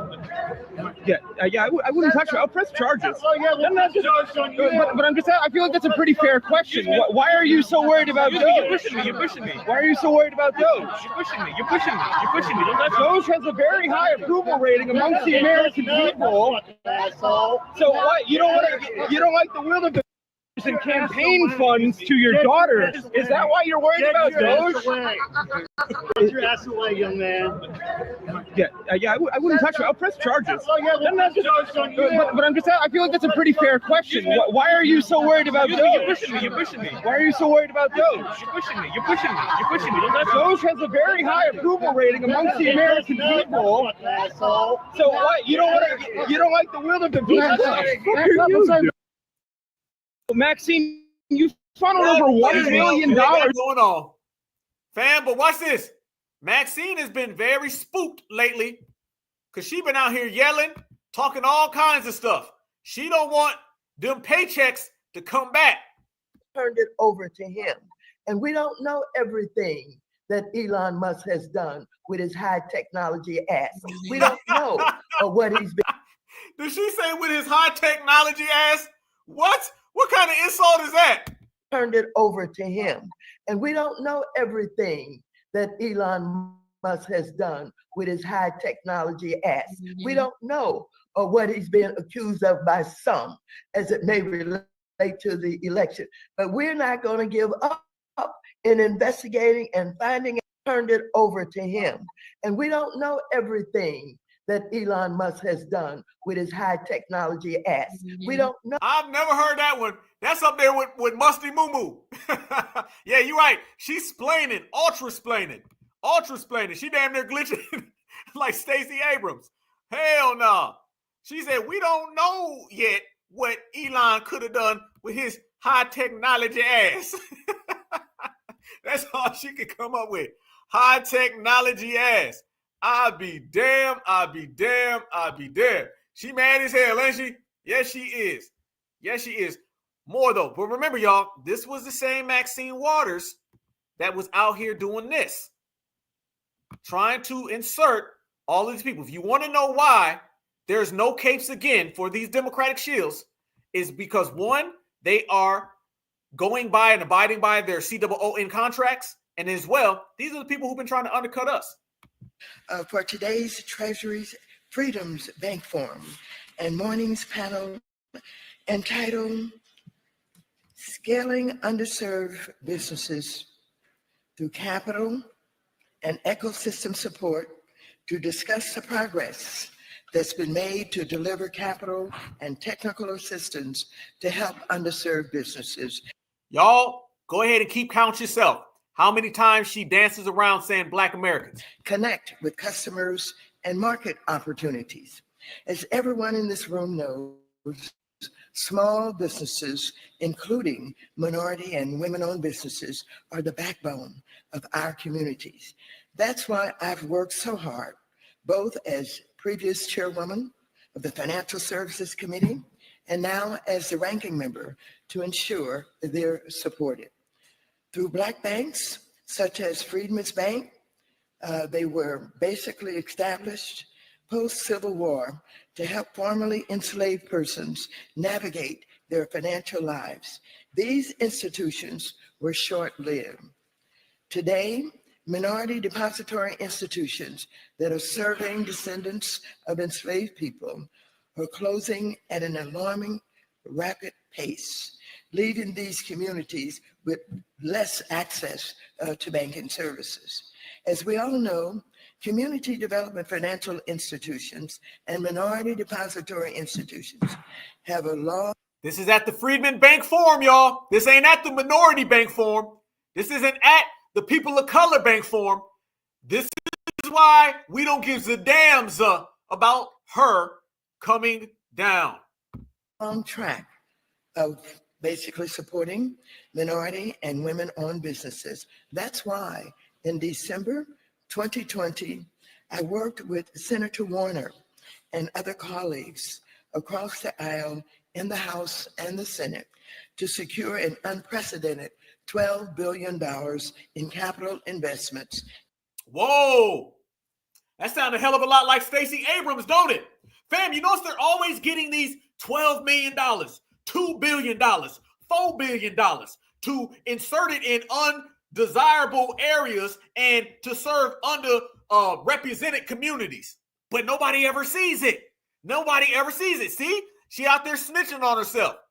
Senator Warner and other colleagues across the aisle in the House and the Senate to secure an unprecedented $12 billion in capital investments and grants for CDFIs and MDIs like the Opus Bank.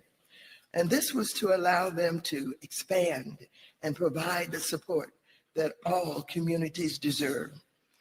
This includes the small businesses and businesses owned by people of color. She threw people of color in there at the tail end, y'all. It's hard to keep up. It's hard to keep up, fam. But that's just what they're doing. You know what I'm saying? So, yeah, that's why we sit back and we watch these people, fam, and one by one. But let's get it clear. Let's get it real clear. They are out here getting round up, and all of the blackface ones are going first.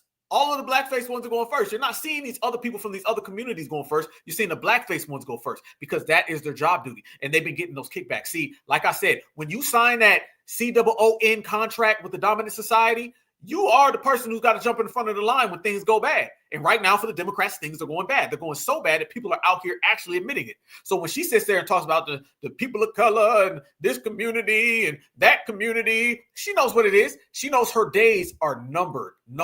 And remember, y'all, we're not dealing with the time where this stuff would slide. You're dealing with a time where Donald Trump is literally trying to lock people up. You're dealing with a guy who ended up having charges on himself. If this man ended up having charges on himself, what you think he gonna try to pull on everybody else? So those are more receipts on more different individuals. And I want to show y'all this. Talking about it, people been running around here calling out somebody else too. There's more individuals that have been getting called out. So you can see all of the receipts and all of the people who've been violating. You can see all the receipts and everybody who's been really out of pocket. And it all goes back to these individuals have been the main ones who have been perpetrating fraud against our lineage, heritage, and culture. And we don't go for that. We don't go for that at all. So the more you come out and you operate and function on the basis of anti-Black American politics, the more it comes back for you. And then you're going to be double in trouble because you are supposed to keep foundational Black Americans at bay and keep foundational Black Americans in the back row. Fam, did y'all see Kamala Harris? Tell me y'all seen Kamala Harris. Kamala Harris came out again, y'all. She looked double twisted.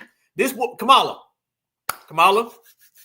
I know that you probably drunk as hell right now, but put both bottles down and put the one down over there in the corner, okay? The one that you hide under the bed, okay? Throw that away, right? I know that you probably got some that Christina Aguilera in your nose. I got it. But quit coming out so twisted.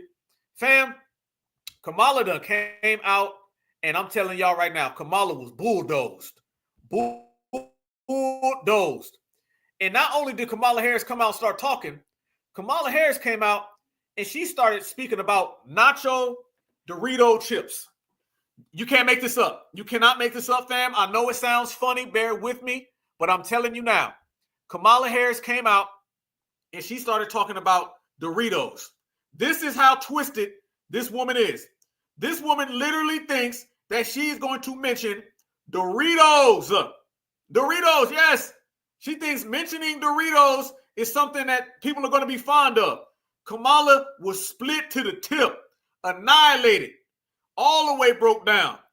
And she keeps coming out, and every time you see her, she's more and more gone.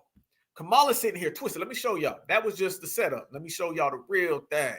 Here we go. This is Kamala Harris right here. And Kamala has a message for everybody. Kamala wants everybody to know that she is the biggest fan in the world of Doritos. I ain't lying. Fam, we dodged one. I'm so glad. Family, not only should this country bow down to FBA, this country also needs to go ahead and cut 2 checks.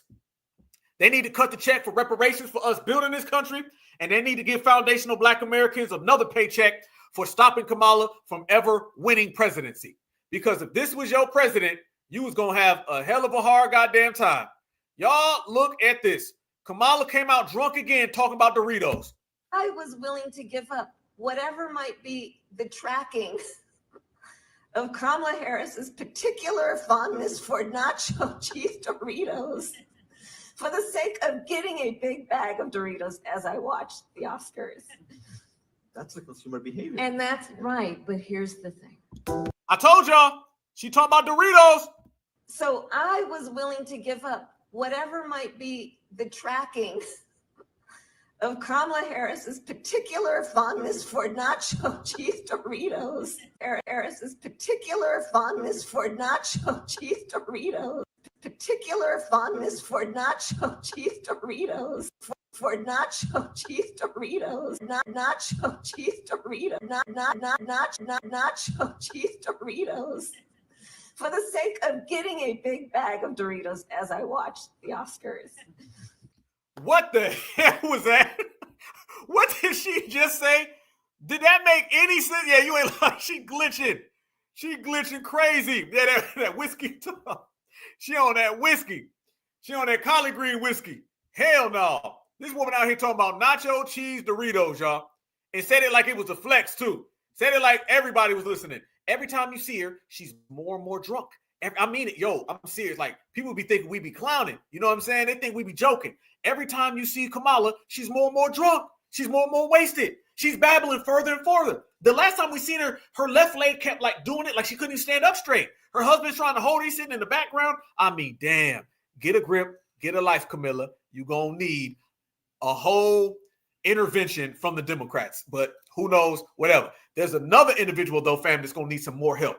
This was the receipt episode. We exposed to the fullest, to the maximum, Jasmine Crockett's money laundering scheme. We exposed to the fullest and to the maximum Stacy Abrams' money laundering scheme.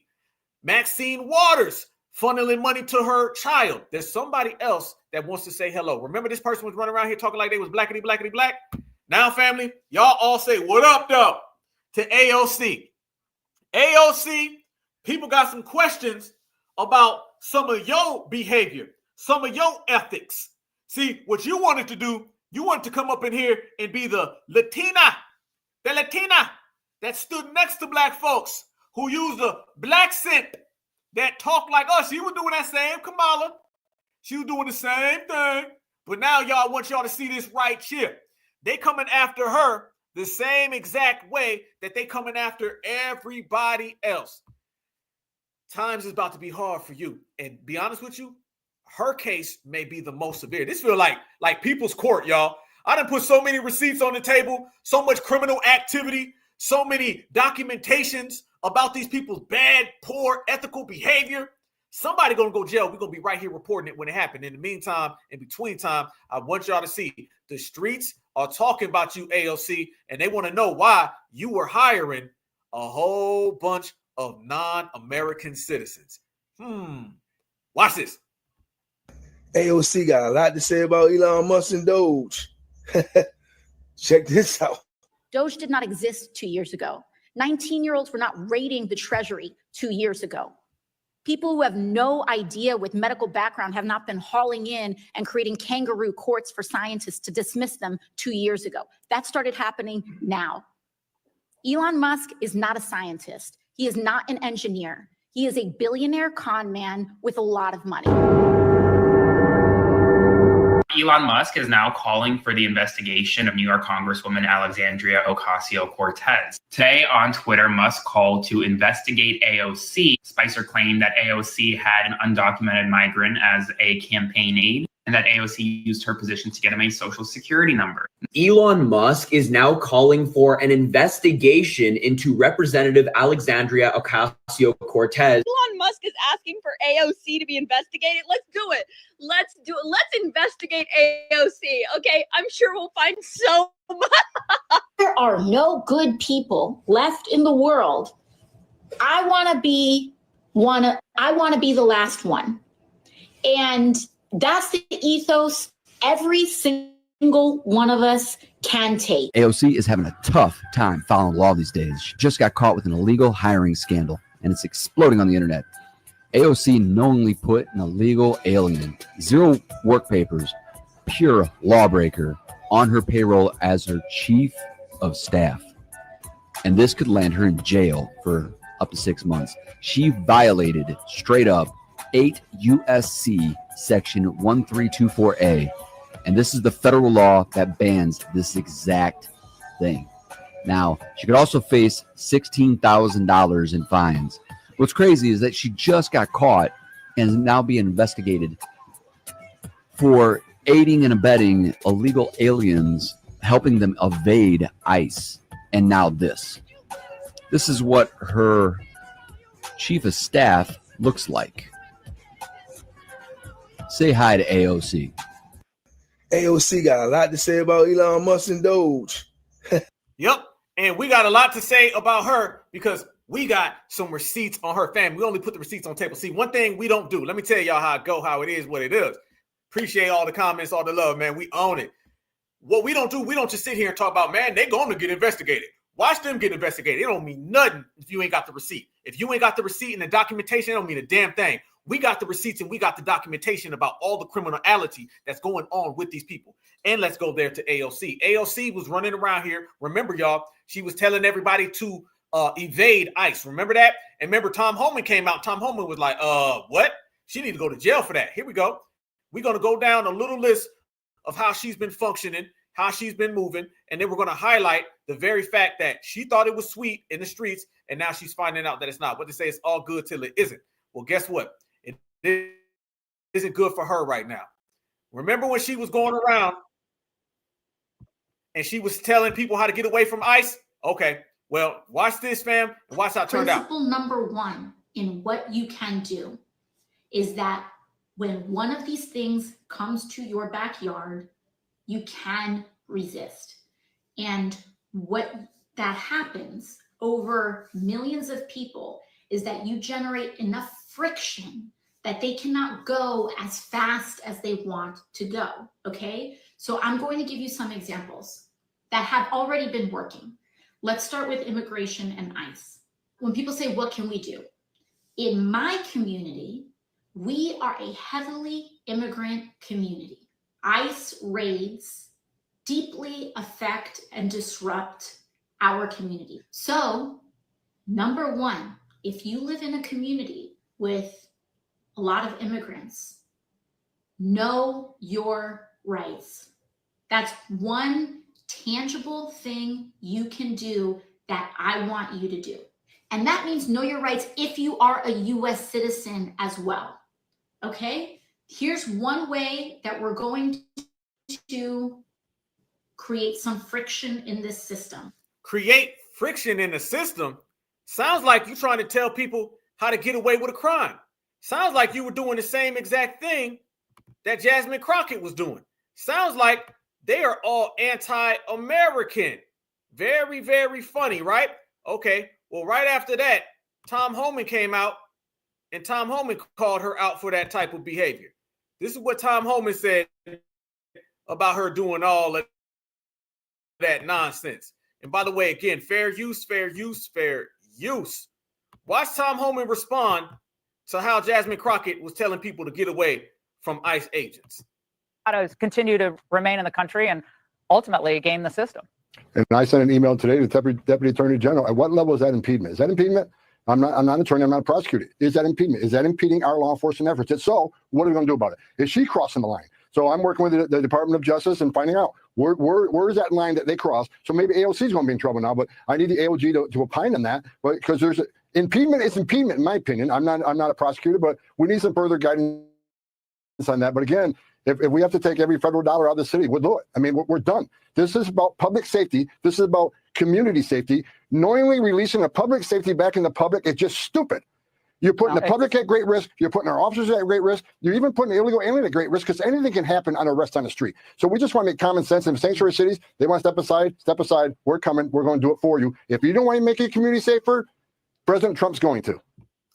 President Trump is going to make the community safer. And Black Alpha is about to put some of them community notes on the table and them community receipts. Now, AOC, she done did the wrong thing at the wrong damn time, all right? First thing she did is she popped up on the wrong radar. What she should have did was be quiet, kept her mouth closed, and just stayed silent. But she wanted to do what they all want to do. They all want to cape for the illegals. They're willing to risk jail time for the illegals. You understand? It starts off with you talking about illegals, and then somebody's going to look. See, we're in the era now where everybody's paperwork is getting checked. FBA been checking paperwork since day one. We've been seeing all them funny style hairlines calling people out. We've been seeing them Democratic Shield talking points, them fruit by the foot, Skittles, Starburst bag, talking points and getting them out of Dodge. Now, they got another problem that's popping up. They run their mouth, and then everybody comes and says, oh, word? Cool. Let's find out what you've been doing. And here's the thing. They all benefited from secrecy. That's what they all benefited from, y'all. Secrecy has been the main thing for all of them. They all know this. This is what the dominant society, in particular politics in the United States of America, is. Everybody knows everybody's a criminal. Everybody knows everybody's getting kickbacks. Everybody knows everybody's doing wrong. All these people know that. But the problem was, that's how it used to be. See, once they start putting Trump, let me say this again. I'll say this better. Once they started putting trumped up charges on Donald Trump, then that changed the game. Now everything's a free-for-all. Now everybody's open for investigation. See, what they should have did is never put those charges on Donald Trump. Then Donald Trump wouldn't become president again and then say, well, you know what? You got me. I'm going to get you. Every single time you see Donald Trump having a press conference, he always brings up how they use the government against him. He always talks about how they weaponize law enforcement. That is something I guarantee you that he thinks about every single day. Donald Trump is a very, very grudge-holding person. Donald Trump is the type of individual where if you come after Donald Trump wrong, he'll hold that for the rest of his life. They never thought that he would be president again. Stacy Abrams never thought that he would be president at all right? Maxine Waters. See, when they were living in the world of Joe Biden and Kamala Harris, they thought everything was sweet. They thought everything was good. They thought they'd never have a problem again.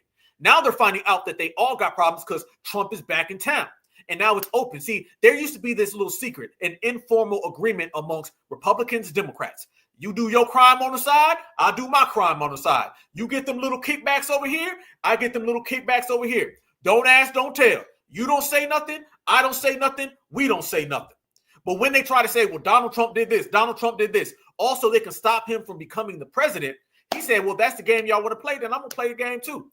And if I ever become president again, I'm coming after y'all. He already knew that he was going to have Elon Musk and DOGE. He knew all of this. Trust me, Donald Trump knew that they were going to start investigating all these people with DOGE. He knew this 2 years ago. He knew this on the campaign trail. That's why they were doing some pew-pewing at him during this campaign election season. However, fast forward to now. Now what he's doing is everybody's fair game. That's why I was saying before, we've never seen a time like this where all politicians are subjected to investigations. There's a lot of paranoia going on in Capitol Hill. There's a lot of nervousness from the people that I know that are plugged in to Washington, D.C., in the political atmosphere, in the political world.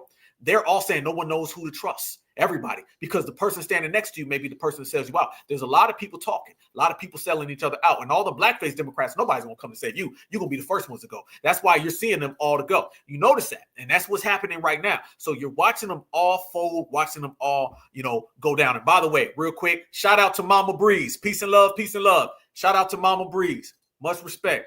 Here we go. Check this out, family. Much respect. Keep your head up. This is what I want everybody to see. Check this out. She has some indictments that are going to be coming her way because we understand that she's been doing a lot of foul behavior. Look at this, y'all. They found this out. I want you guys to see that gentleman right there. All right. That gentleman right there is somebody who is the chief of staff on her committee. AOC knowingly put an illegal alien, zero work papers, pure lawbreaker on payroll as her chief of staff. AOC is going to jail. This ain't my words, it's theirs. Straight up violated 8 USC 1324A, the Fed law banning this exact move. She knew and hired anyway. AOC has been plugging people up and allowing people to work on her staff. I told you, they are willing to crash everything for some illegals. Won't do a damn thing for a foundational Black American. But when it comes to the illegals, man, they'll do anything that they possibly can. So I want y'all to see this. Come to find out, that ain't the only one, y'all. Just when you thought it couldn't get worse, that is one of the people. This is the other guy.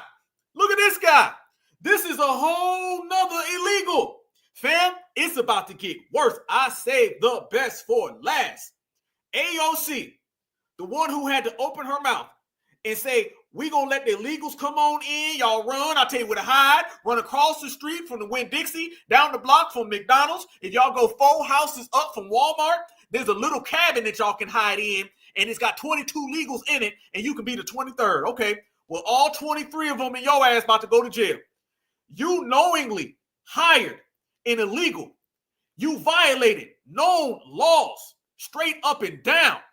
8 U.S.C. 1324A, which is a Fed law, and it bans that move. And you did it anyway, knowingly. How do you know? Because these people all need credentials to even have that position. So you gave them that position knowingly because you were the hirer. They were your chief of staff. But that's person number one. Let me show you person number two. Who you're looking at on your screen right now, family, is Diego Torre. The first person you were looking at was Noreen Adakar, who was of Arabic descent, and this individual right here is of Hispanic descent. Now look at this. Look at that right there. Receipt. This is receipt 1000, y'all, and you get that on the Black Alpha Network, #1 activist. Here we go. You see right there, family, across the board, their jobs and their position. These are two known illegals. One was the deputy of staff. The other was the legislative assistant. One made $36,000. The other made $28,000. Yep. These people were knowingly on her staff. Not kinda, not sorta, not perhaps, not maybe. These are damning receipts. These receipts are even above Stacy Abrams and Jasmine Crockett's. Just when you thought the receipts couldn't get more clear, just when you thought the documentation couldn't be more evident, I present to you even more evident documentation of a legal ethics committee judgment investigation on AOC. Same way that Jasmine Crockett is getting drugged, same way Maxine Waters is getting drugged, Stacy Abrams is getting rolled up, if you feel me. AOC is getting the same exact treatment, y'all. And how do we know for certain that she's dealing with illegals? Oh, shit. It's Black Alpha Network. Look at these receipts right here, y'all. There it is. There it go. Let's read Mr. Diego's own testimony. So when she comes out and she says, no, I'm not saying that he wasn't illegal. I had no clue that my legislative assistant wasn't illegal. They did a spread on him in the New York Post. And let me tell you what he said. He said, it's bittersweet. I haven't left the country in 23 years. Dizam, from age 7 to age 30. Diego told Migrant Insider. Damn, this man did an interview with Migrant Insider. I didn't even know they had one of them. Migrant Insider.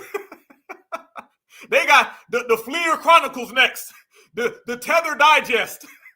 I guess they got it all, y'all. But here we go. Proceed. Now, I can't go back to the U.S. It feels like exile. It's a very permanent move. But my wife and I are confident we made the right decision. And after some time, it's been a real pleasure to be here. Diego came to the U.S. when he was 7 years old, but ended up illegally overstaying his visa. And on top of that, protectors are giving away, and all of his White House credentials, the strategies in which they put forth are all being stripped and adapted to the modern era. Biden had a trifecta: the House, the Senate, the White House, but dropped the ball. Now he's pointing the finger at Joe Biden. Rewind. Mr. Diego Torres came to America 23 years ago as a 7-year-old, illegally overstayed his visa, which represents the mass majority of illegal aliens in the United States of America. The protectors and the projection, or the protectors and the projectors, have been taken away from this guy, and the strategy that he adopted is gone from the Biden era, meaning that he just moved into the Donald Trump era, and the Donald Trump era ain't going for none of that. So he just admitted that he isn't illegal. So when AOC tries to come out and tell everybody that she had no clue and no idea, everybody's going to say, yeah, you did. How do we know you did? Because the man literally admitted it. And in order to have these jobs or have these positions, you would have had to have access to Social Security cards and documentation of residency and documentation of citizenship. So since you had no documentation for none of those three, that means that you openly acted against the law, and the law states that you have violated them, and violation of them will put you in jail. What is that law that she violated, family? She clearly, openly violated the 8 USC 1324A, which I've looked up, which you can look up, and that's a federal law banning this. So when you talk about employers hiring employees who are illegal that take away jobs from Black Americans and Americans in general, one in which AOC denies it happens anyway, but clearly she has been an open, willing participant of it, it shows you that she is going direct to jail. No stops, no goes, lock the damn cage. Easy. That's what's been happening. So she is going to get round up just like everybody else is going to get round up. They cannot fool foundational Black Americans. See, we do our own research. We have our own results. We got our own investigations. They can do all of those Elon Musk and DOGE, but we're going to do our own. And once we do our own, we've came to the same conclusion that they coming to, that all of these people are corrupt, but the corruption no longer is hidden, closed, hidden behind a bunch of other laws. These things are open in air, so everybody sees what law that they are violating, and they're violating them clear as day. So I don't know how any of this is going to go away. So no, this isn't Donald Trump picking on them. This isn't Elon Musk picking on them. This is them violating the Constitution, one that they tell us that we need to abide by, one that they're not doing for themselves. So family, let's go there. Receipts all the way across the board. We gave out the receipts for Jasmine Crockett, okay? Not just the cake soap receipts, all right? But we also gave out the corruption. So she's Crockett, Caucasian, cake soap, corrupt. I'll be damned. New one. But she's going to go to jail eventually, because what they're going to do, fam, they're going to find out what happens. And when you're not hot no more in the streets and the Democrats aren't pushing you out, you're done. I always tell people it's going to be jail or it's going to be career over. And both of them, I don't give a damn about, all right? So if someone does not actually physically get locked up, they will have their career stripped from them and they'll never work again. Not in Washington, D.C. Nobody will want to touch them ever. So that's what's ended up happening to most of these people. They either get their career just taken from them, all right? They become embarrassment, outcast, shunned, pushed away, can't work in D.C. no more. That's what's happening with them. And at the worst case scenario, jail time. I mean, if they're talking about locking up Bill Clinton and Hillary Clinton, what they going to do to Jasmine Crockett, who been on the scene for 10 minutes, overstayed her welcome. Nobody likes her in America. Easy work, right? Boom. Stacy Abrams, you see, she's glitching and malfunction. Don't eat it. No, $2 billion for a small rural town with 1,500 people that you can't account for half the money. You gone. Going back to Jasmine Crockett, you're talking about $16,000 in the name of a guy that is an elderly person in a whole different district who most likely wasn't sending money to you, and he's unemployed, and his wife had no idea about it. These receipts are smoking on fire. These are the red herrings here, you guys. These cannot be ran from, cannot be hid from. These people all did these crimes, and we all know they did the crimes. And now you have us, foundational Black Americans, who will not come and save them. And then on top of foundational Black Americans who won't save them, you have a vengeful president and you have a vengeful administration. And the people within Donald Trump's administration, Elon Musk, the press secretary, the White House deputy, all of those people want brownie points from Trump. And what's the best brownie point other than bringing in the Democrats? And then on top of that, it's to the point now, people in America go say, okay, we want to see some real results from all of these investigations. And now the results from the investigations are going to be placed on the table. And once they place on the table, it's going to look like a terrible thing. I would not want to be a Black Democratic shield at all. And eventually it's going to hit the Black Republicans. And the only thing that's going to be left is what's always been here from the start, from the jump, from the giddy up, that is certified Black Americans. We run the yard, we control the yard, everything is about us. They all go to jail. Let me tell y'all how bad it is in the street. You know it's bad in the street, y'all, when Van Esther Jones has been out here and he's admitting that the Democrats are screwed. I'm not lying, y'all. The Democrats are done with Van Esther Jones. He puts down the tissue, stops crying for 2 seconds, and he comes out and he admits that the Democratic Party is over with. The Democrats have nothing to stand on because they know, just like we know, that their days are numbered. This is what happens when you do not abide by your number one voter block, and this is what happens when them handcuffs gets to clapping. Watch this right here. Van Jones admits that the Democrats are done. And then just lastly, Van, in terms of Democrats and where they go from here, this last week we did see them some people try to protest during the president's address, and then House leadership getting onto them, other Democrats calling them out. They still seem to be wandering around trying to figure this out. What's your take? Can we ask another question? Do I be talking about my own party? Can we talk about Ukraine or something? No. Look, man, we're screwed. I mean, we don't know. Democrats don't know what to do. This is a nightmare or something. No. Look, man, we're screwed. I mean, we don't know. Democrats don't know what to do. This is a nightmare. somebody like Donald Trump, we thought we'd at least have, Hakeem Jeffries in the speaker's chair to hold him back if we didn't have Kamala in there to do the right thing. Listen, the Democratic Party is going through a massive set of internal crises. You have a party that got trapped two ways. One, defending a broken status quo that nobody likes because they thought that Donald Trump was going to make it worse. But when you're defending the status quo, you're going to lose. And then offending most people in the country, calling everybody sexist and racist and transphobic and every other name, and then say, please follow us. That's not a good strategy, folks. But you was the one out here apologizing to certain communities for Black Americans, Van. You were the ones out here talking about Black American men need to go out and vote. Remember on election night, y'all, Van Jones told us that Kamala Harris's plan for Black men was a love letter. Van, you're flip-flopping. I know that you want to be a Karen. I think Van is Karen number 77, okay? But Van, that's what you were saying. So now you realizing nobody's coming to help you. Defending a broken status quo and offending most of the country turns out is not as popular as my party thought it was going to be. And so it's going to take a while for people to get it figured out. I don't like talking about this. I'd rather be beat up. Can you give me something I can beat up Shermichael about? I don't want to talk about my own party. I know. It's a tough question. Check this out, y'all. I'm going to tell y'all. There's 3 Karens on this screen. Karen number 1, Karen number 2, and Karen number 3 right here. That right there is the KKK. 3 Karens.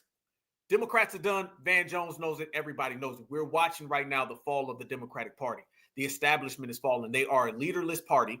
They're a party with no message. And quite frankly, they're a party that's outdated. I never thought in my life that the Republicans, the conservatives, would outcool the Democrats. When we were younger, the Democrats were more the open party that the youth responded to. And the Republicans were, stick in the mud, old people. Now they're out there getting outcooled by an 80-year-old man. All right.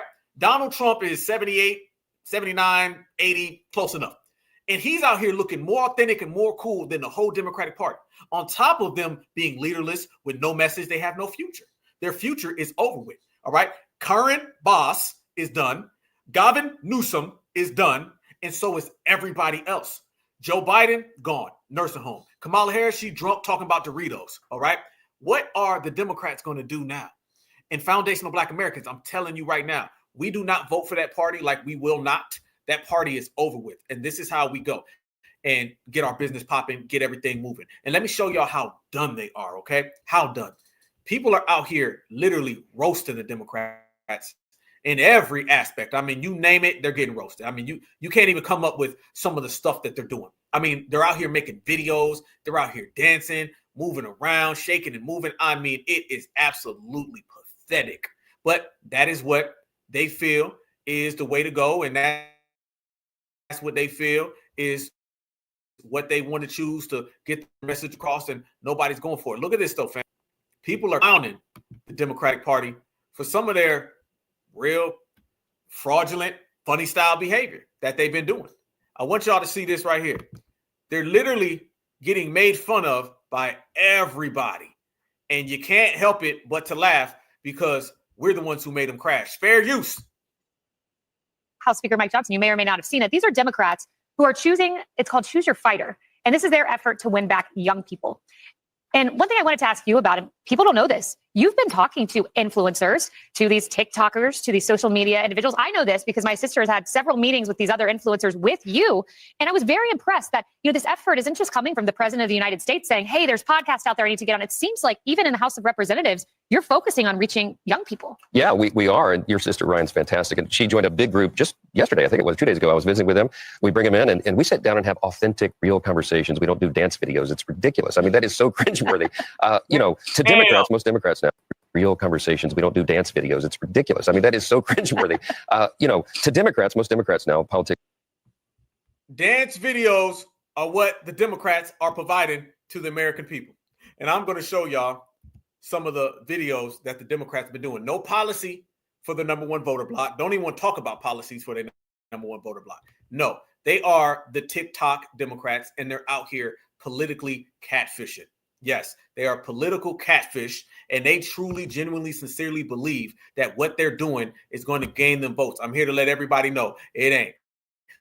So I want everybody to enjoy the fall of the Democrats. And at this point, like I said before, our We doing it or they doing it to their goddamn self? Because it looks like they're doing it to their goddamn self. Y'all say hello to the Democrats' voter outreach strategy and tell me why they're crashing out.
There you go, family.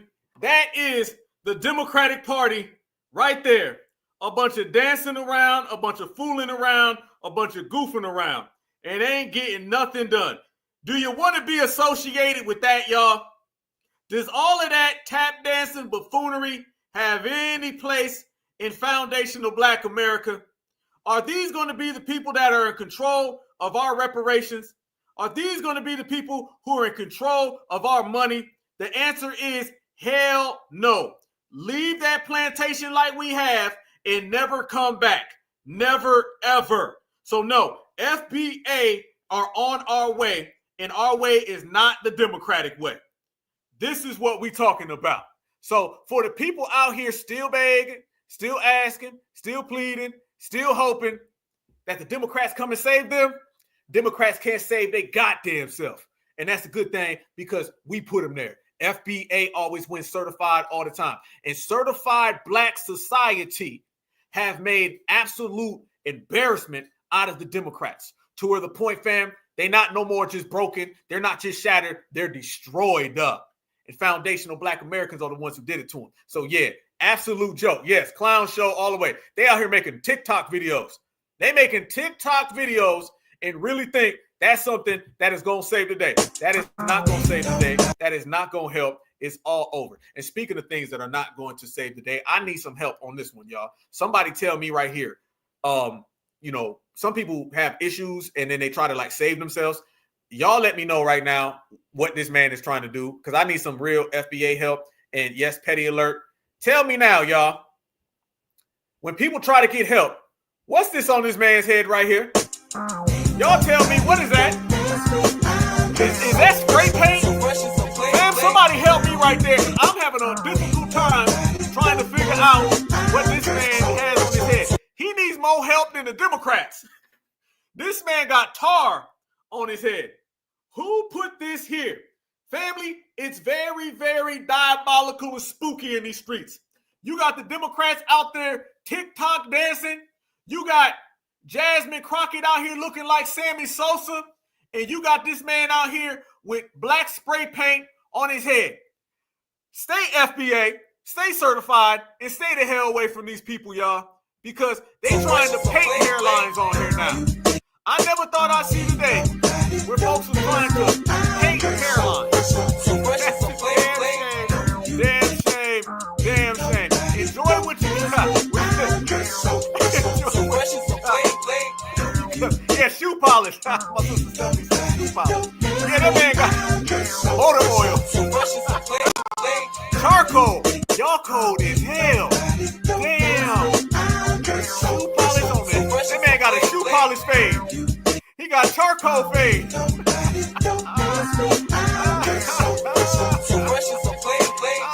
Damn.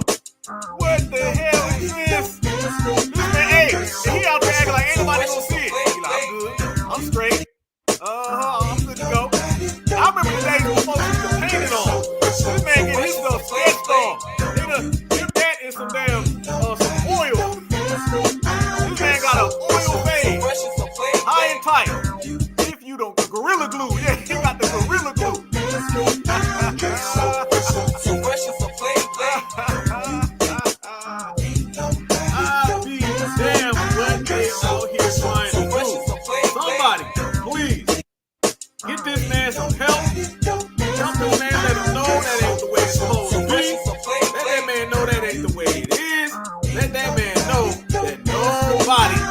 coming to save that head. The charcoal man.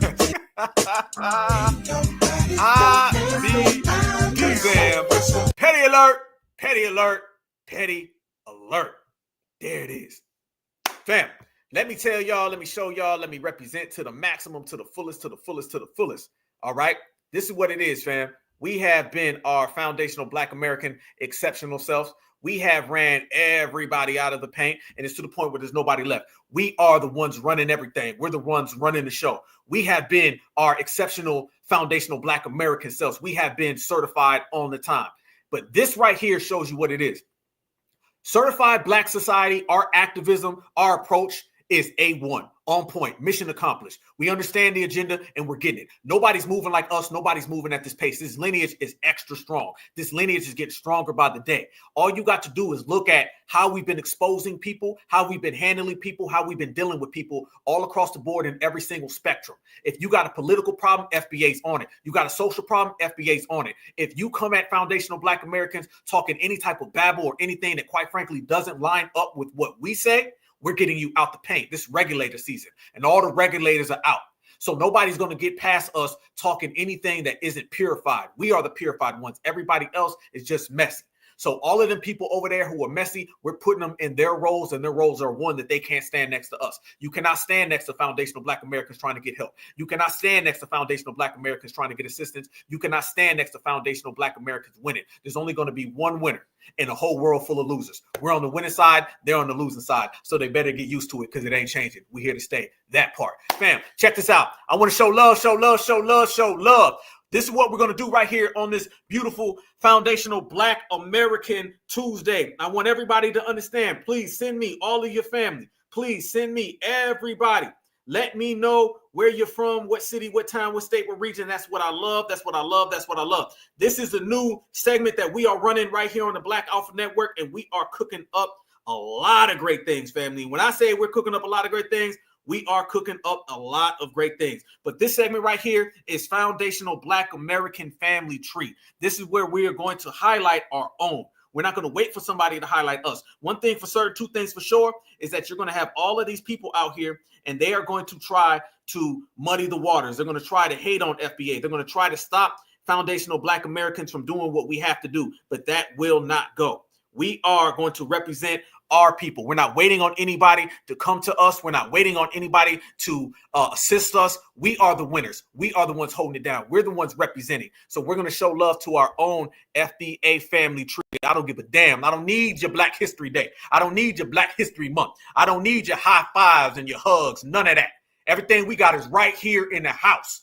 And our family is better than everybody else. It's our brotherhood and sisterhood, but our brotherhood and sisterhood versus theirs. It's our family against everybody else. It certifies against the world. So if my sister, FBA Coco, is in the building, I see you, I see you, I see you. Let's represent to the maximum, to the fullest. What you see right here, my brothers and sisters, my certified brothers and sisters, what you see right here is a beautiful family right here, and I'm going to represent our good sisters. So if anybody and everybody in the chat can please throw your 100s, your Black Power fists, you can throw your certifieds in there. I want everybody to go ahead and send a certified salute to this lovely, lovely family. This is from our great, great sister. Check this out, you guys. What you see right here, okay, left to right, this is our sister's great grandmother, Alice, aka Mama City, holding her son, or holding our good sister's son, Roy.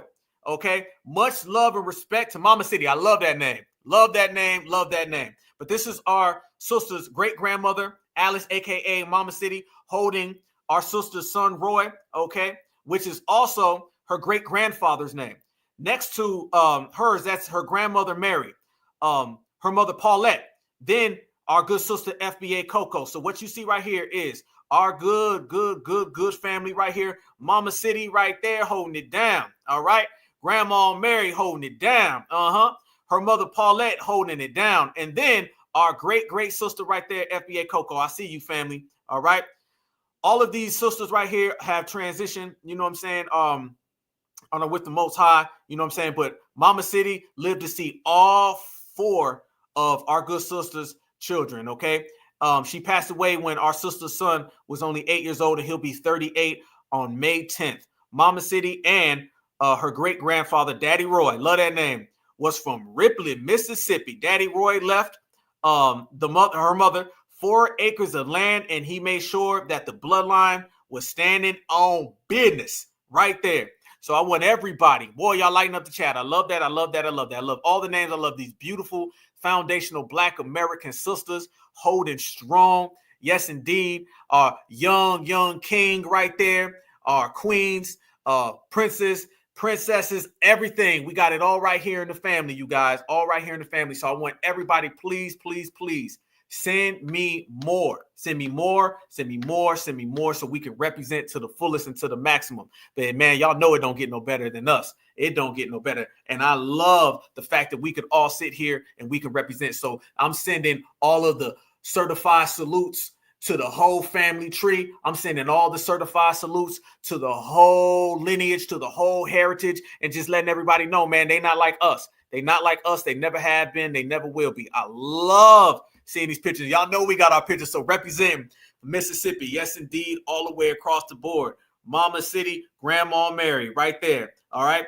Mother Paulette, and our good sister Coco, and our young King Roy. Much respect, much respect, much respect. You get the biggest certified salute from the Black Alpha Network FBA family tree is in the building. I got many more, and every week we're going to break it down and get straight to it, you guys.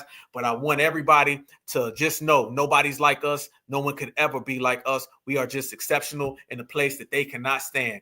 Much love, man. I love that picture right there. And I'm gonna be honest with you, that look like my grandmama. That look like my grandma. Look like a couple of my aunties too, y'all. Y'all know that the FBA genetics is powerful. Them FBA genetics move the planet. So shout out to our good sister FBA Coco. Much love, beloved. Much respect, beloved. I hope you are having the greatest day. I hope your family's in good health and good wealth. Much respect to everybody. And I can clearly see that you come from a very, very lovely lineage, heritage, and culture. Much respect to you, my good sister. All right, y'all. It's been a hell of an episode. We went all the way through everything, and we ended exactly how we do it. Foundational Black Americans, man, we like, when they doing the gymnastics and they do all the flips in the air and then we stick the landing every time. That's just how we do it. That's how we are. We better than everybody else. I don't give a damn. We ain't here to play nice. You play nice, you're going to end up in Selma, all right, with some damn starbursts, all right? You're going to end up over there in the Black Lives Matter world. We don't give a damn about none of that. Only thing we care about is certified Black society and doing our own thing, man. So, yes, we're all connected. Shout out to the fam. Shout out to Mississippi. Shout out to all 50 states. I see Detroit in here. Much respect as well. You know what I'm saying? That's what it's about. It's about building, working, shining, grinding. We're untouchable, unbreakable, unmatched, and stronger than ever. Mentally, physically, spiritually. Speak it, believe it, receive it. We do all of that. And we do that on our off day, fam. That's how easy we making it look right now. So I want everybody to have a great, great day. I want everybody to have a great, great night. Black Alpha Net W1 at Gmail. Make sure you send me all of your pictures. It doesn't matter. It could be your grandma, your grandpa. It can be your great-grandma, great-grandpa. It could be an aunt. It could be a cousin. It could be a best friend. But it's time that we highlight ourselves. It's time we put the spotlight on ourselves. We glamorize ourselves. We show the world that we don't need anybody else's justification. We don't need anybody else's uplifting. We do it on our own. That's what we do, right? Ain't that what we've always done? Haven't we done everything on our own anyway? So we're not waiting for anybody else. I'm the only one in the whole new Black media that's going to always have this segment, okay? I want y'all to remember that right here on the Black Alpha Network. This is going to be an exclusive here because we're all family. I treat this whole chat as a family, all right? A lot of people just have chats where people talk and they get super chats and all that. Damn that. Ain't no super chat, not monetized, straight direct, okay? That's why we have a passion. That's why we have a movement. That's why we have a strength that don't nobody got, all right? Newsflash to the whole world. FBA is only getting stronger. Certified Black Society is only getting stronger. Black Alpha Network's only getting stronger because we moving deep, y'all. We moving deep. We moving deep. And it's all of us together. So when one of us takes a step, everybody takes a step. Everybody's pushing forward. We all come from different backgrounds, but we all come from the same FBA family tree, right? We all come in different shades and shapes. That's all because we're on the same page, fam. You can't get nothing like foundational Black Americans. You can't get nothing like our lineage, and that's just the way we're going, man. So we're going to represent, and we're going to always hold it down, and hit me up, and I will be more than honored. Because remember, showing your family pictures, I'm the one who's honored to do so. That I'm the honored one. Okay, like I said, all of the honors on this side. All right, it's my privilege to help represent the family. You know what I'm saying? Because we move together as one. That's just what it is. So the world's going to have to deal with it and accept it, okay? So I said the biggest certified salute to the whole FBA family. You already know what it is. We'll be right back around. We got some special things cooking, but I want everybody to have a good weekend. Stay strong, stay good, stay vigilant, prosperity above all.